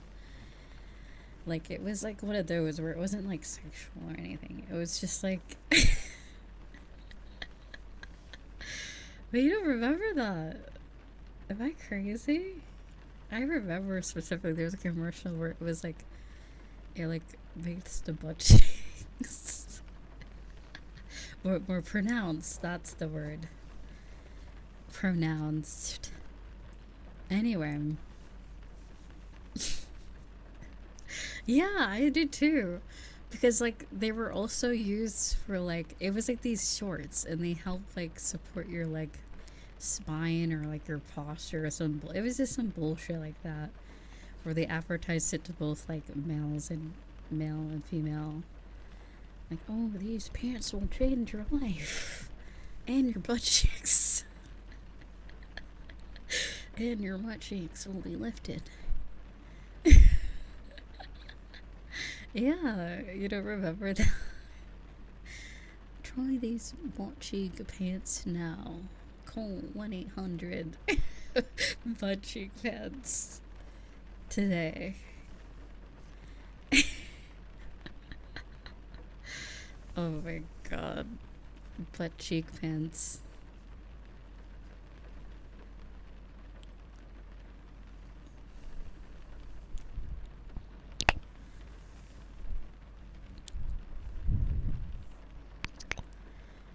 Butt cheek.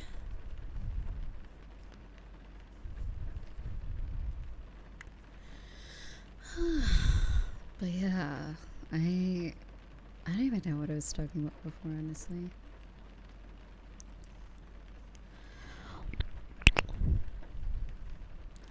You know what I am terrified? What I'm terrified of is when VTubing no longer is like a cool, like in your late teens to 20s, 30s, your like hobby, and when like literal like Gen Alpha and like grandmas and grandpas are like doing VTubing. I am just like when everybody and their mamas has like a fucking VTuber model. I kind of like that future. It kind of sounds really funny, but then like it's gonna be so weird. Like imagine like you're like being like, oh, did you see what like V Soldier did today? Like imagine like discussing like VTuber drama with like someone you would have never thought be interested in it. And I'd just be like, oh my god.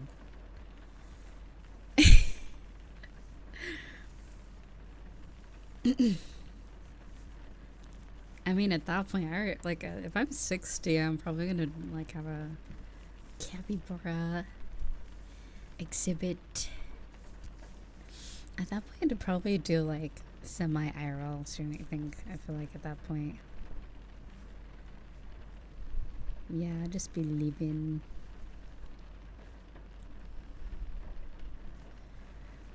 Yeah.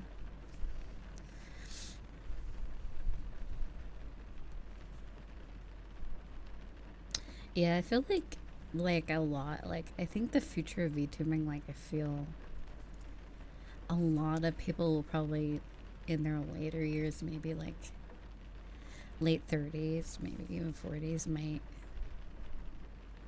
like maybe just convert into IRL streamers. I don't know. I'm not really sure how. Maybe maybe people would just get VTuber models that look older. Maybe like they're like, ooh, MILF reveal, and like when they turn 40, they get a new model that looks more like sophisticated. Oh my god. Oh hell yeah. Like I already said, when I move, my next move, I am gonna make sure I have a massive desk, presidential style, and I'm gonna have a nice camera and be able to do hand cam stuff. Maybe even a cat feeder. Oh my god. That'd be so fun. Imagine. I would only have one cat though, so it's not gonna be that fun. I need to like place a feeder somewhere like outside that can attract a plethora, a bunch of different weird animals to come eat out of it.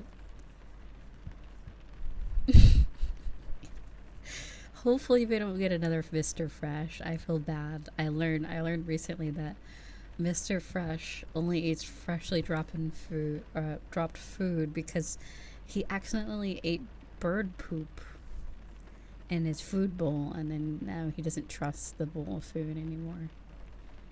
He's like, no, only freshly dropped food. he'll only eat that, so. Poor little Mr. Fresh. Brother Fresh. Hopefully he will never have to experience that again. But yeah. The cat, you know, the viral cat where they look at the camera really like. Hold on, let me find a gif. Someone send the gif in the stream chat. You'll know what I mean.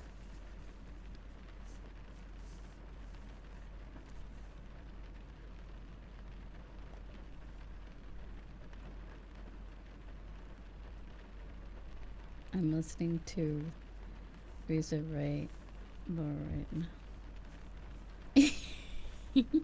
Reza pet lore. I mean, that's like pet lore is like 40% of my life experience is growing up with pets. So I have a lot of pet lore. I've always had a lot of dogs in like my life. So that's just, you know, what I have to talk about sometimes.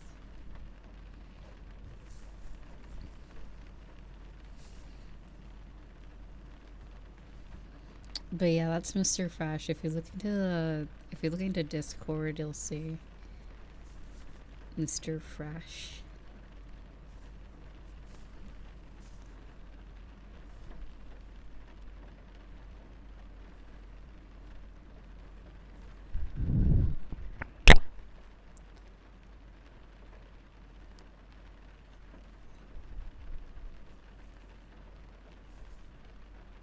You know, I've always wanted a fish. I always wanted a pet fish, but I never had one. I don't think I had anything smaller than like a cat. Like I've only had cats and dogs, and that one, the two frogs that I talked about a couple weeks ago, that my dad made me like put the frog back outside. Wild frog or toad that I got a hold of. I don't currently have one, but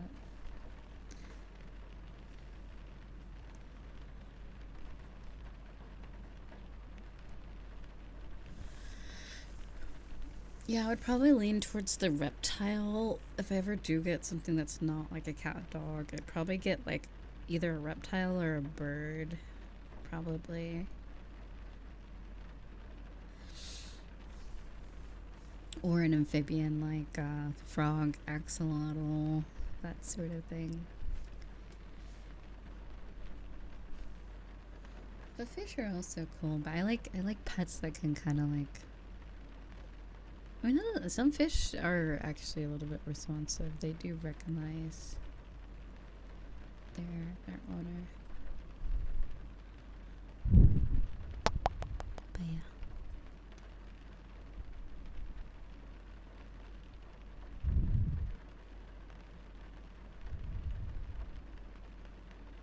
Da, da, da, da. Oh, that is so cute. Is Skull here? Skull just sent a cute mug warmer.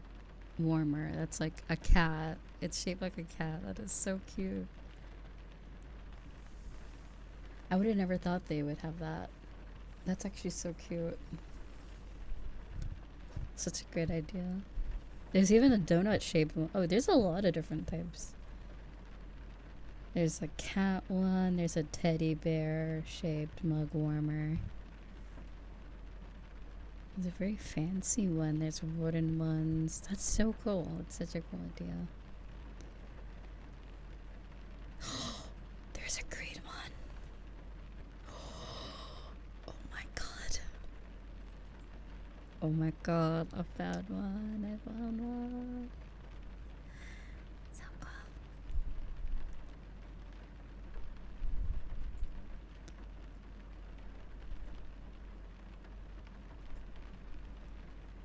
Oh, Pussy. I didn't even notice. It's Pussy.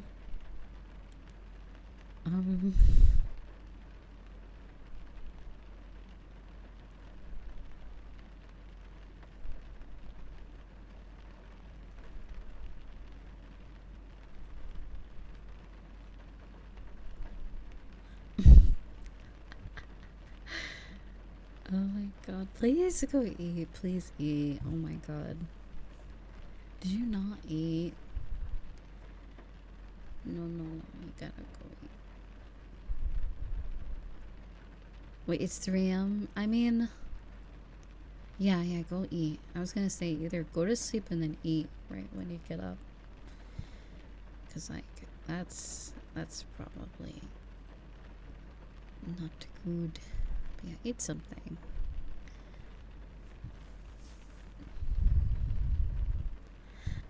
No. I've been reformed. I eat daily. I might forget to eat, but I do. I am good on making sure I am fed. So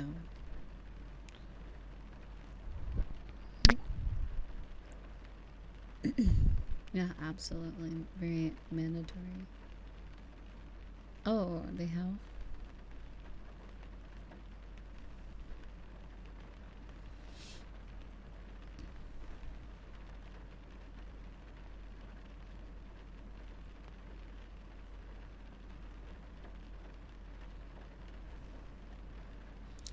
Oh. Oh, there's different flavors. I didn't know. Ooh, thank you. I got a heating pad. Oh, it's got like a knitted. Okay.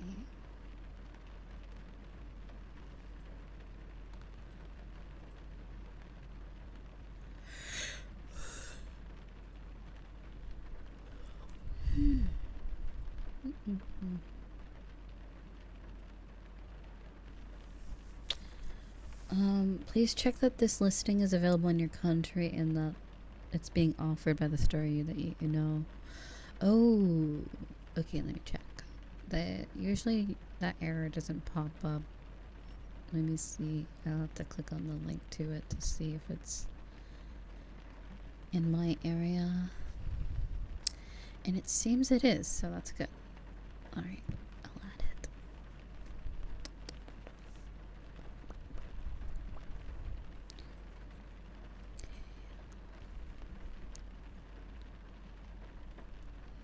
Okay, that has been added.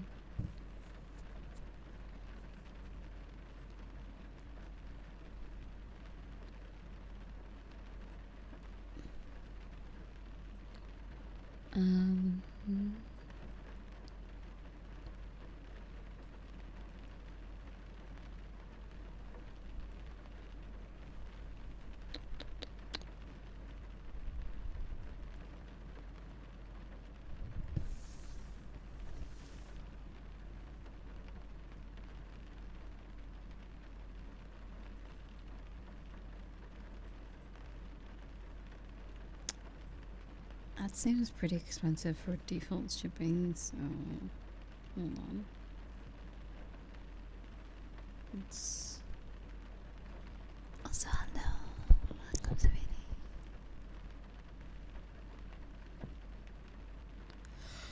Oh,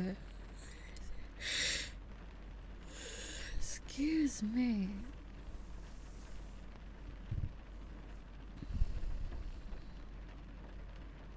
If you accept this gift suggestion, the item will be added to your wish list. Okay.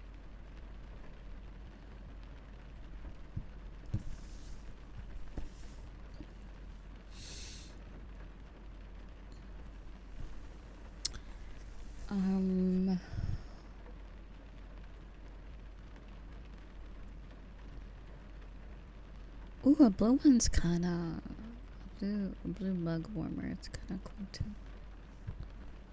Oh, there's a green one. Okay, so there's a green one. Okay. Oh, it's loading. No, I don't know.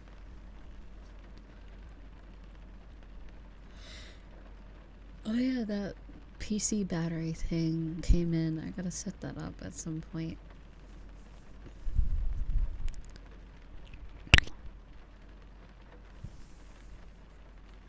It's probably gonna charge up too.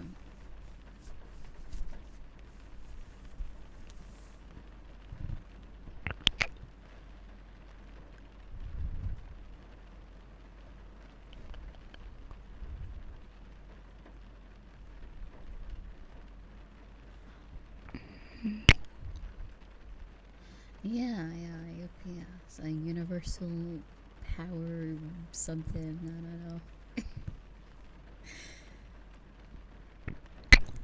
I don't know what it stands for, but yeah. Ooh, wait, there's a coconut Tim Tam? So wait a minute. That sounds good. Yummy.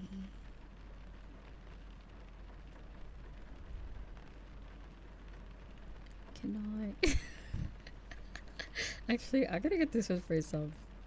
I'll actually add this my personal Amazon card because it is on sale where I am, at least on this one. I'm gonna try those. Yeah, it looks yummy. Yummy.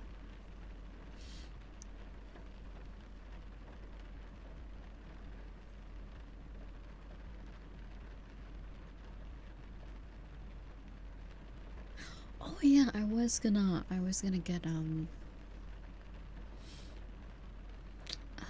what's it called? Monitor stands. Yeah, I have that in my car. I guess I'll get that.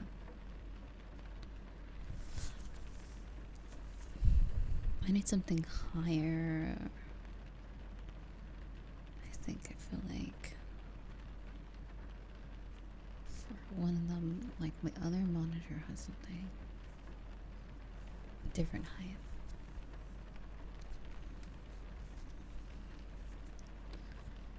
So my desk is very low. It's very small.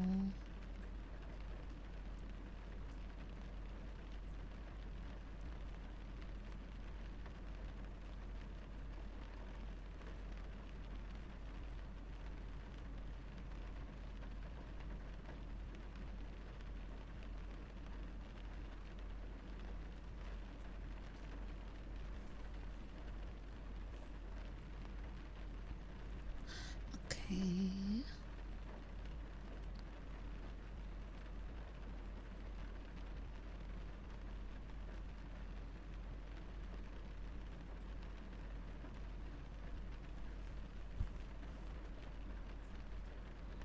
Wait, what flavor is that one?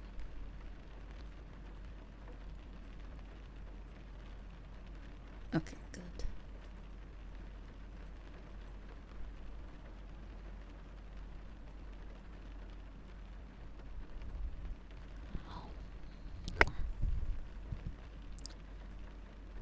I try to avoid things with cinnamon in it.